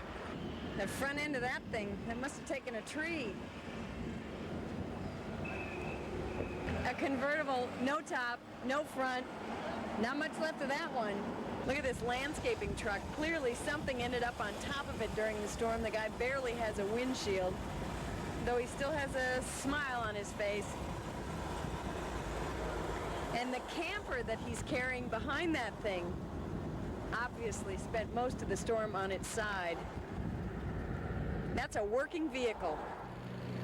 This blue van is now home away from home for Angelo Packard and his family. They've called this home since Andrew blew through town. This is now the dining room? Yeah, this is the dining room, the living room, breakfast room, the sitting room. This is the whole thing right here. You guys have actually been sleeping inside of here? Yeah, every other night we sleep in here, yeah. What's your apartment like? Total mess? Our apartment is total. You stand in our living room, bedroom, and look through everybody else's bedroom. Angelo and Sandra have an opportunity to relocate to an apartment in Pompano Beach, but that takes them away from family, from a son, from their jobs, and it's not something they're willing to do. So at this point, they'll stay in that van. Tell Jesse Jackson to come back and help us keep hope alive.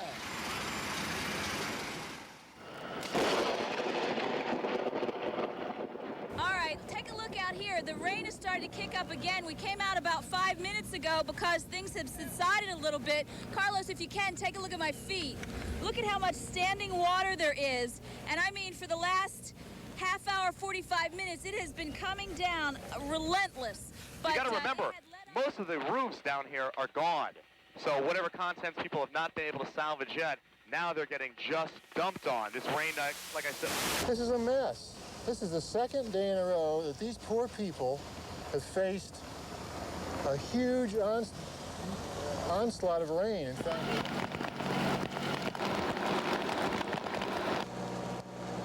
we do have a report of a man struck by lightning this afternoon. These pictures are just in. This happened at Chrome and Southwest 177th Street. We need medical supplies, we need water, we need non-perishable items, and a lot of prayers.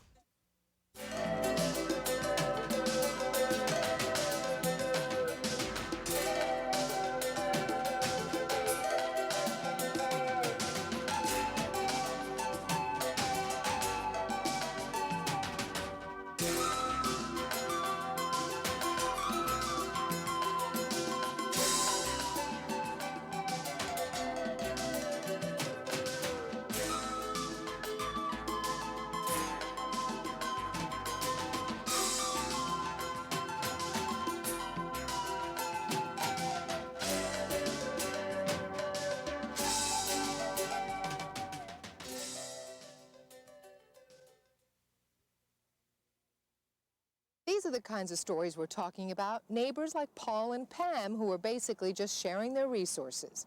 I had the chainsaw, but I didn't know how to work it. So he knows how to work it. I have the pieces. I have the oil, he has the gas.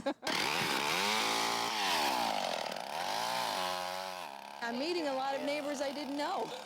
Yeah. Unfortunately, you know, a disaster has to come along to get people together. There wasn't a lot of activity happening as far as shelters opening and things like that, so we got with the city manager here in Homestead. We broke into this school, and now we're operating a shelter. Until we have people directing this effort, then the people who want to help will have to do it on their own. You have any more toilet paper?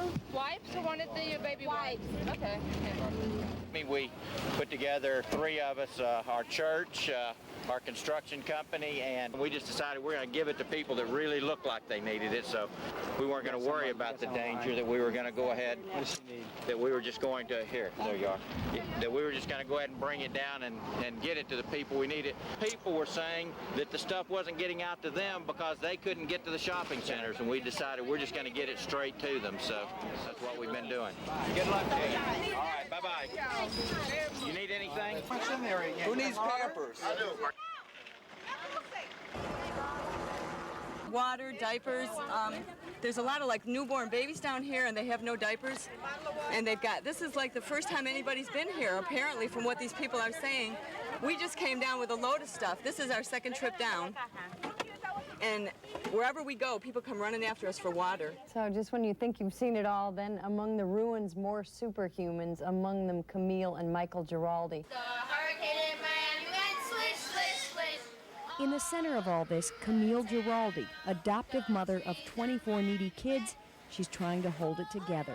I'm shocked. I mean, this just all happened in the last 10 minutes. It's shocking to me. People just show up. Outside the Giraldi's Kendall home, complete strangers appear with supplies. We got everything we could out of the office. Look at the pool deck. Dozens and dozens and dozens of little kids' shoes lining the deck. Out here trying to dry off all these shoes, absolutely soaked.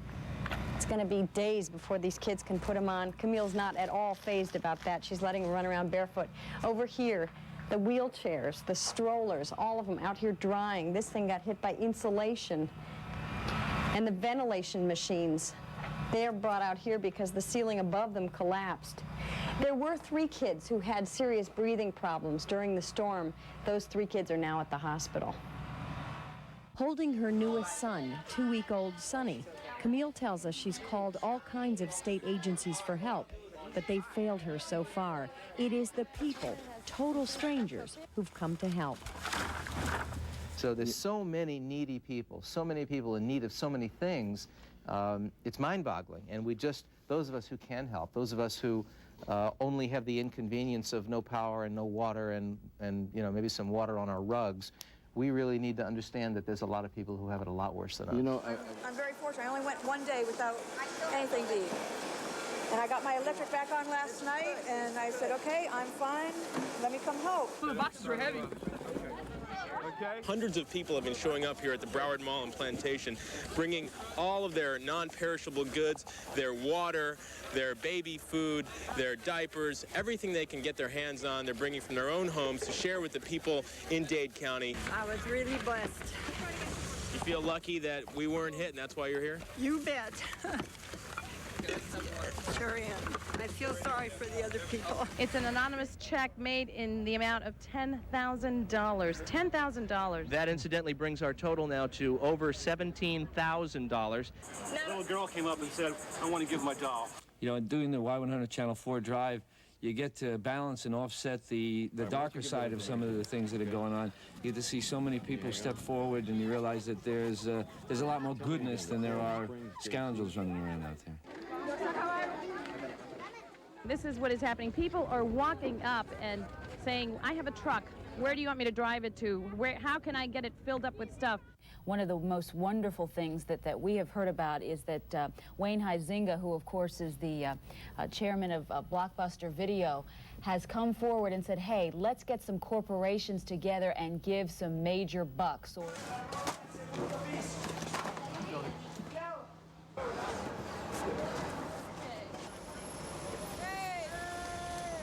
We just was passing by looking for ice, and we just saw people out here, so we stopped. And nobody knows where this stuff came from? No. It just appeared in this field. Yes. It's kind of strange, isn't it? Yes, it is, but thank God. Thank God.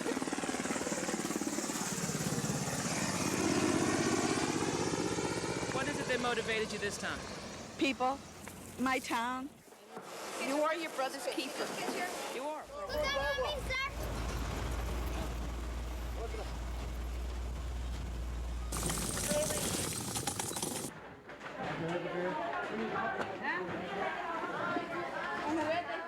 We are in Miramar near North Perry Airport. The airplane went down over here. Follow me. We're on top of a roof. The police won't let us get any closer. You can see the plane over there sticking out of that roof over there. It damaged 2 houses as it came down. Now, we understand there is one person still inside the plane. That person is dead. There were 3 men in the plane altogether. One of those people is Joe Sagaki, the WIOD sports personality.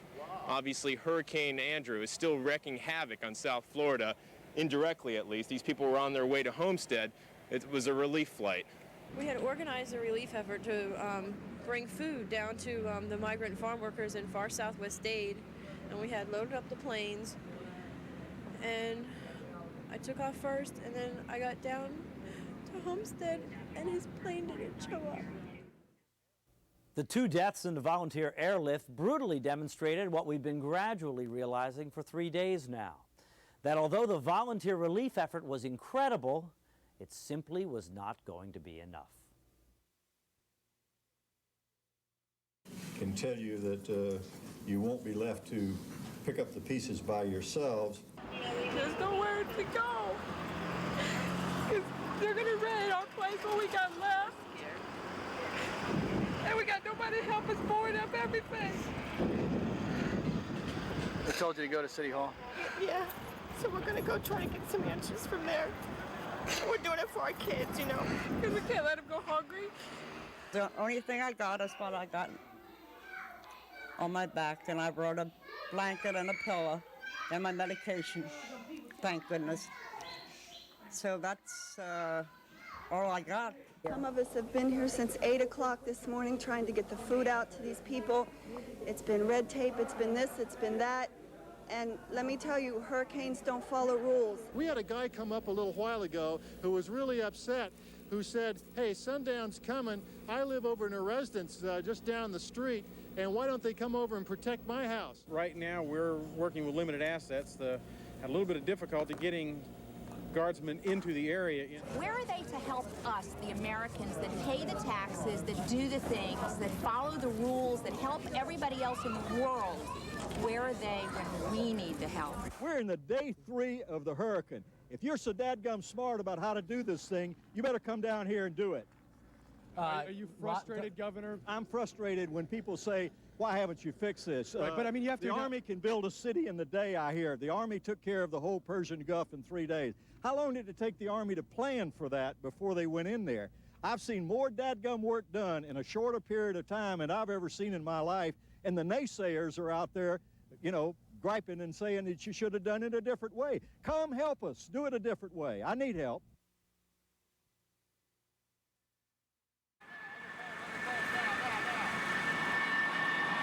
A new day has dawned, and believe me, we anticipate a much better day than we did yesterday. And our military resources are responding promptly and massively to the hurricane disaster. She is on the ground. We now have soldiers with mobile kitchen trailers at Homestead Air Force Base.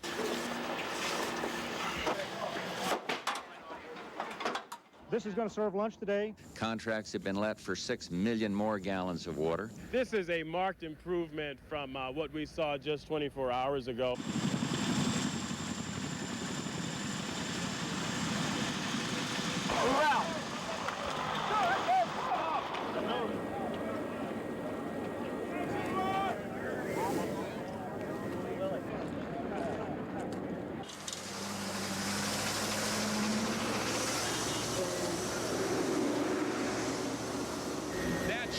Taking off from the Sylvania is sometimes called the world's largest floating refrigerator. It's a huge food cabinet.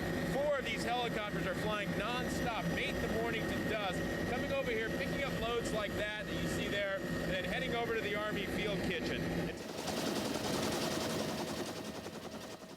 The National Guard chopper takes off with a full load, everything from water to wheelchairs. The crew of the 199th Med Company is trying to go beyond the obvious devastation in South Dade to the areas where the roads are impassable, the conditions impossible. They set down on 202nd Avenue, and no sooner the helo is surrounded by hungry, scared people, many still wearing that look of having lived through hell. Just terror, pure terror. Everybody was freaking out. It was hard to keep calm, and you know, when wind is flying and furniture and everything going all over the place and your roof's off your head, try to lay out in a bathtub and behind doors and anything you can do to get out from being blown away. The supplies are being stocked at the Roach's house. It is from here as many as 30 families will get their help. They need so much more. They need milk for the kids. If you can bring any ice, you know, ice. We have some ice on board. Okay. Plastic and plastics. As we snake our way over the concrete chunks that were once support beams, neighbors talk about coming too close to death. They hid right over there, and like where the kitchen was, and the house has collapsed around, they say around a half hour after the storm started hitting hard. That was around 4:20, 4:30 in the morning. So they actually stuck it Yeah, out in the they middle stuck of it this? out there. It was crazy. They thought the house was safe like everybody else, you know. Everybody else out here thought their houses were all right. Say thank you. You're welcome. The little kids get candy, though they really need sunscreen. This particular group from the National Guard has 25 aircraft doing the same thing, searching, circling, supplying from sunup to sundown. Each time they land, still more needy people. But your number one need out here right now? Tents, and cots, you know, and visqueen. What about the rains? Did you guys get clobbered with rains last night? That's why we need the visqueen, because the visqueen protects all the merchandise that we're getting. If we get a lot of stuff and then it rains on it, it's going to damage it. These people in the eastern Everglades are energized by these supplies, but they still worry about the neighbors they've not yet heard from, a mother and her 2 sons down the road. They also worry about those who insist on staying in broken homes. It's a family with 2 little kids. One is sick. You know, we already supply them with everything they need. But I think they're not going to be able to stand in overnight because the roof is about to be give up. This group has some tents. They will make it through the night, but they will need so much more. Does it ever seem completely overwhelming to you all? It really seems incredible. It almost seems like you'll never get it done, but we're going to do it. It may take a little longer in some places than others, but we'll get it done. And as they do, they are appreciated.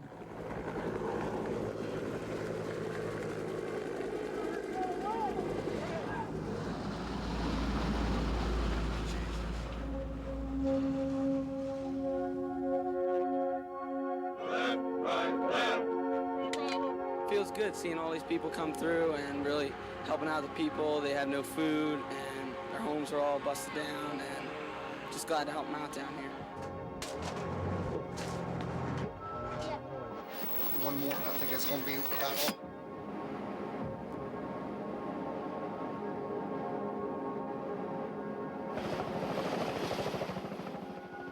We feel good helping people, you know, American citizens, because, you know, if that happened to us, we would hope that they would do the same thing for us, and we just, you know, just glad to be here to help. There's literally tens of thousands of heroic things that no one knows about. This is where Charleston Police Department has set up camp, and they are here with a whole contingent of police officers, and they are aiding the Homestead Police in the arrests. But we're trying to share our experiences with Hugo, and sometimes it has helped them in a couple of situations thus far. They have literally just walked away from their homes to protect other homes. I went to my house last night. The first time I was able to go to my house is about 14 hours after it hit, and about 50% of my house is gone.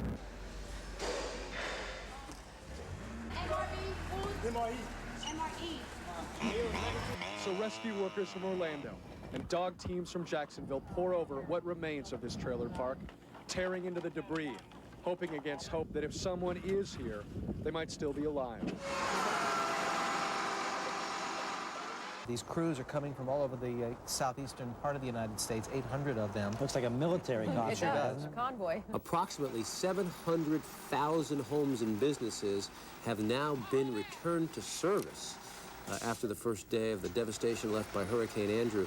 We turned the building on the other day, got fireworks and applaud and all kinds of stuff. Makes it worthwhile.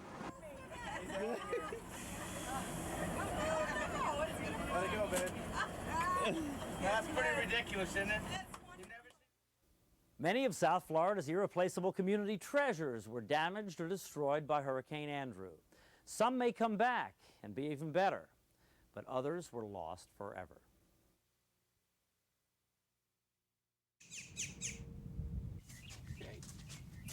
Hey. Okay.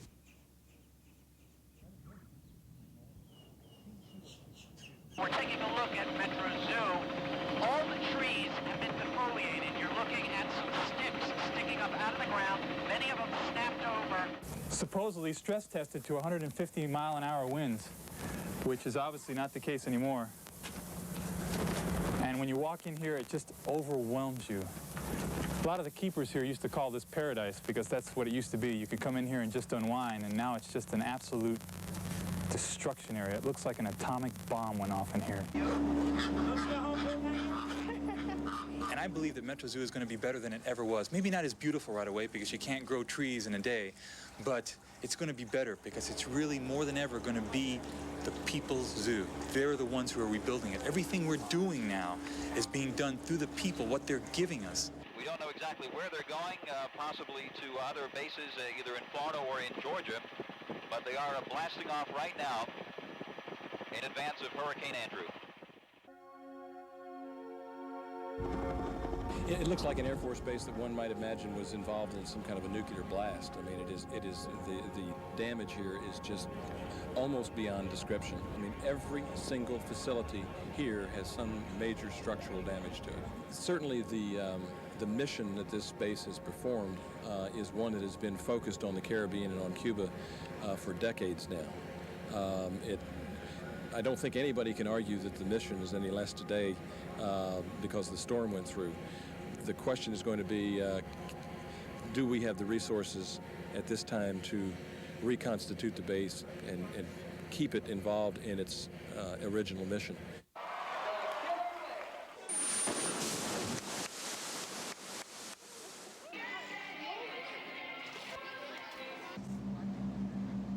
With all the damage that has to be repaired, operators here at Miami Seaquarium say they have no idea when they're going to be able to reopen. Under that tin shed was one of his boats, also one of his original boats, his 16th vessel, an 1891 boat that he used to go back and forth to New York with. Gone. It's in splinters on the property.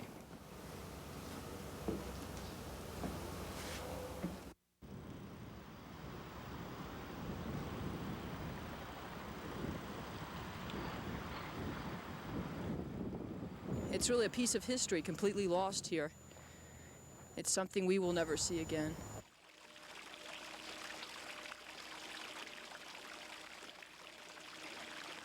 When you go into the gardens, we've got many years of work to get back to where we were looking before Andrew.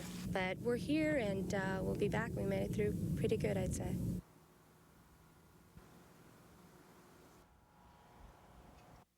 We took damage to the roofs of a lot of these cars, and we got some busted windows, but our toys basically have survived. It's going to take a lot of tender care to get them back together again, but we're going to be able to do it.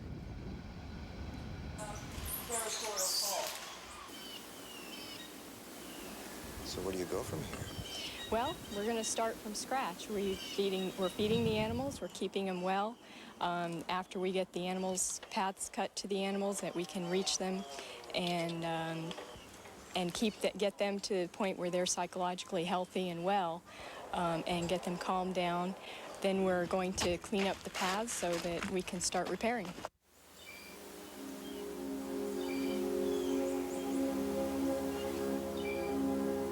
It's the nature of the garden to look at these disasters in the face and say, by God, we can do it even better next time, and we will grow a wonderful garden again. The Fairchild Garden will rise again.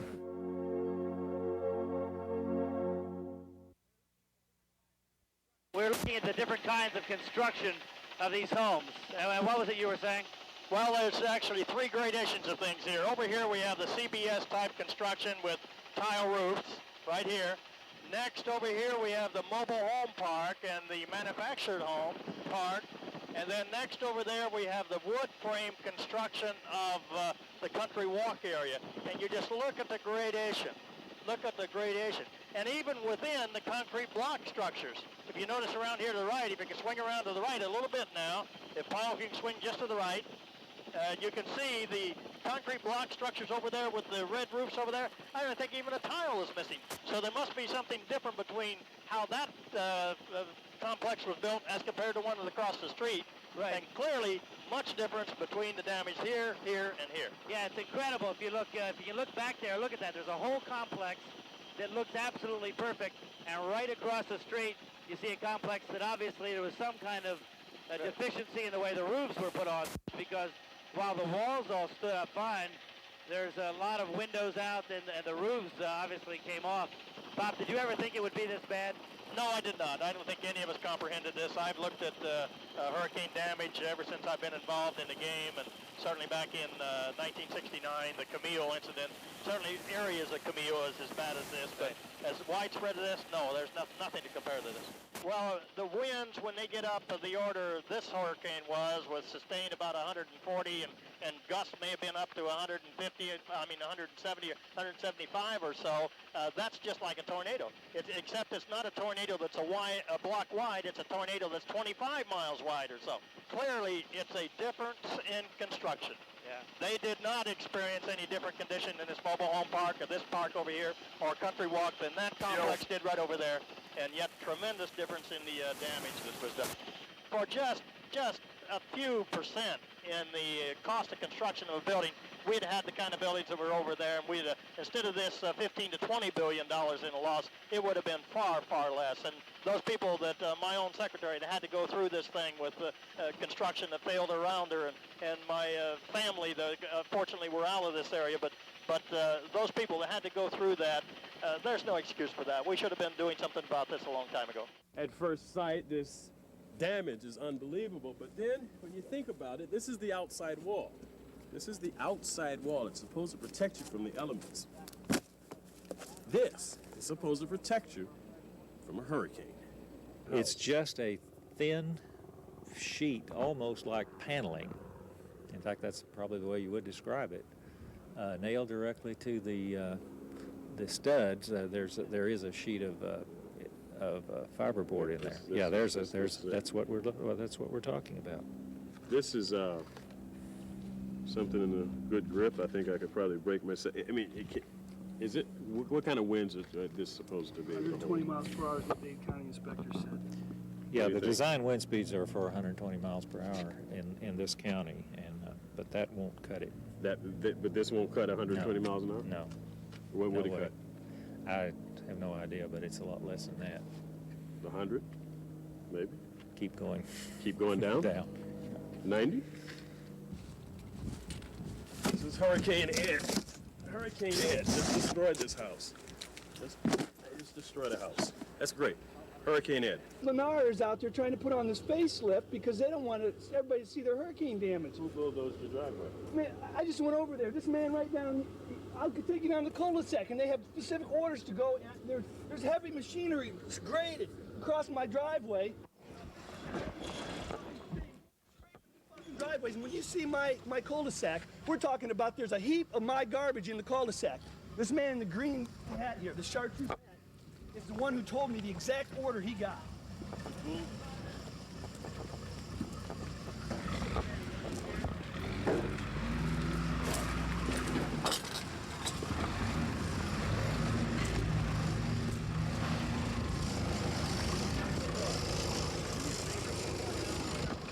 I don't want to talk to the news. Sorry. He says he doesn't want to talk to the news. What did he say to you? He told me, he says we were supposed to clean all the cul-de-sacs and streets and the driveways. And what did you lose? Why are you? I'll take you over there and I'll show you. Okay, I'll show you exactly. This is one thing I found this morning right there. 108th MP Company, Fort Bragg, North Carolina. This is from 1977, from my hometown in Ohio. So where was this stuff? This stuff was in my cul-de-sac. This is my daughter. This is myself and my daughter. Easter picture from 1992. What did you? This is the stuff I'm finding in my cul-de-sac, in my pile of rubbish in the middle of my cul-de-sac that's been scraped from my driveway. When you see my house, I haven't even got 50% of my house out yet. And so you're trying to get your stuff out, and they came along and they just scraped it out into the middle. It scraped it out into the middle of the street. And this is not even Lennar's subdivision. They don't own nothing. The homeowners association doesn't even control this anymore. And he's saying that Lennar told him to clean all of this. They're putting a facelift out here so that people won't realize the hurricane damage to their death traps. They're trying to make it a nice, clean scene so that they can get the people to buy their new homes that are still being built in the other phases. I called 911 and I said, I'm a former military policeman and I am on the edge, and this guy is totally ruining my personal belongings. I called the Lennar subdivision and Lennar said, we gave an order to clean only the streets. This is the biggest atrocity there is. This is a human mind that's responsible for this, not nature. And they can go and take your personal belongings. Just bulldoze them. It's unbelievable.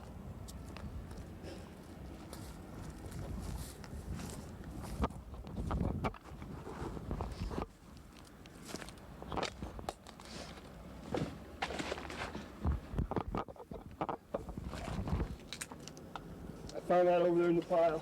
It's a Miami Herald picture of Martha's wedding picture. Found some Easter pictures. And I don't know what else is at the bottom of the pack, the stack.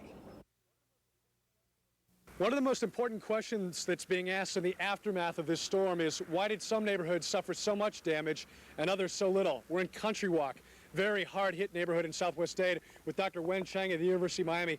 Dr. Chang, you've taken a look at this house for us. You're an engineering expert. What was wrong here with the construction? Oh, I think it's a shoddy workmanship and also inferior material was used. And if the building would have been up to code, what do you think would have been the extent of the damage here? I would think the extent of damage, you will see the roofing tile and as well as the roofing paper throughout, but the structure will be intact. Okay, and today, a resident here in the Arvida community filed a lawsuit against Arvida and the former owners of Arvida, the Walt Disney Corporation. We should expect to see a lot more of these, given the allegations by engineers like Dr. Chang of just how poor the work might have been here. To destroy this place and bulldoze it. Yeah. That cannot be done. Wait, hold on a minute. I think that this is indicative of the building quality in this community as compared to one still within the eye wall area that on the map that the Herald had.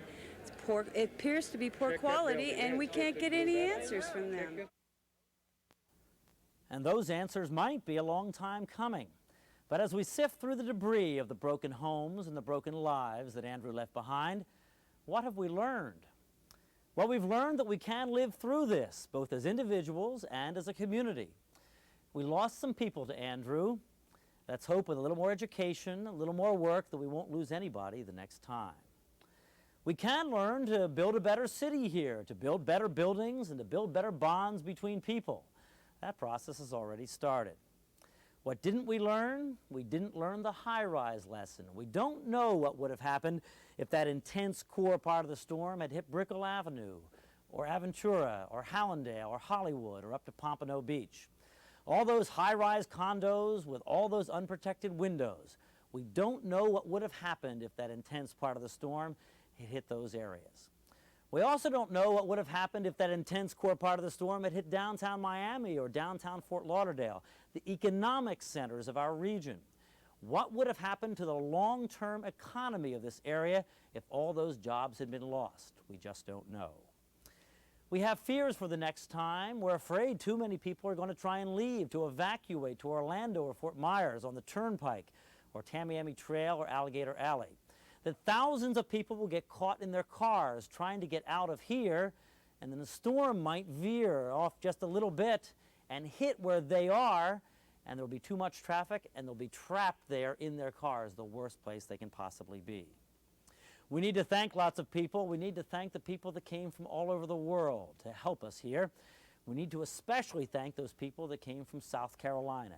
They left before the storm even hit. We need to thank the volunteers that gave their time, their food, their money, their supplies. We can't thank them enough. We need to thank all the people we talked about in the last 2 hours that worked harder than they've ever worked before. And we need to thank the staff here at Channel 4 that put together a plan and kept us on the air throughout the storm. We can hope this has been the storm of a lifetime, but we can't bet on it. We're hurricane veterans here now, and we know we have to build a better city. We have to check our buildings, building by building, house by house.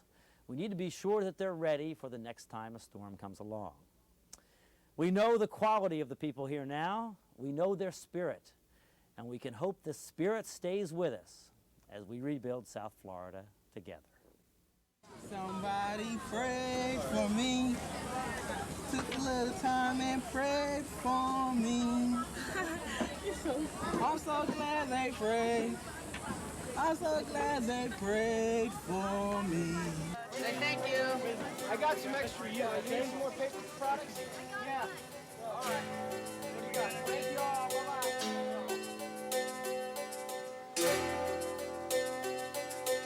Gotta stick together.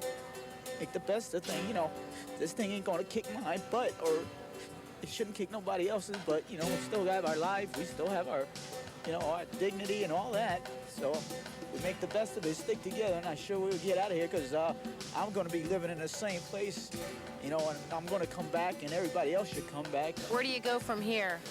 We just rebuild. We don't quit, we just rebuild. This got started this morning. We put about 50 guys from the community to work here, and they're all willing to go. Tired of sitting around moping, you know? Just get in and get something done. So you were able to find a lot of people that are ready to go out and get started on this stuff, huh? I didn't advertise at all. We just came over here and started working, and people came from the communities everywhere and didn't ask how much they're getting paid or anything, just started working.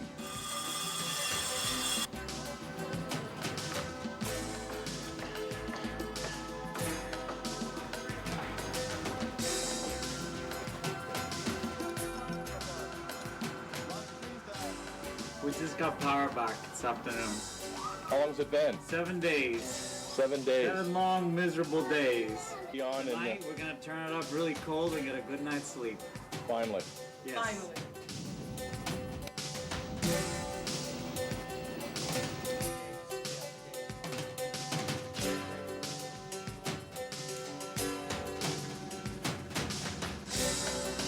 We're very strong. We have a strong faith, wonderful friends, and good family, and we'll make it. We all really love the Homestead area, and it's not like what it used to be, but we'd like to try to build it back up and make it what it used to be sometime. I know it's going to take a long time. It's hard to see the light at the end of the tunnel now, but I'm sure with a lot of hard work we'll get there.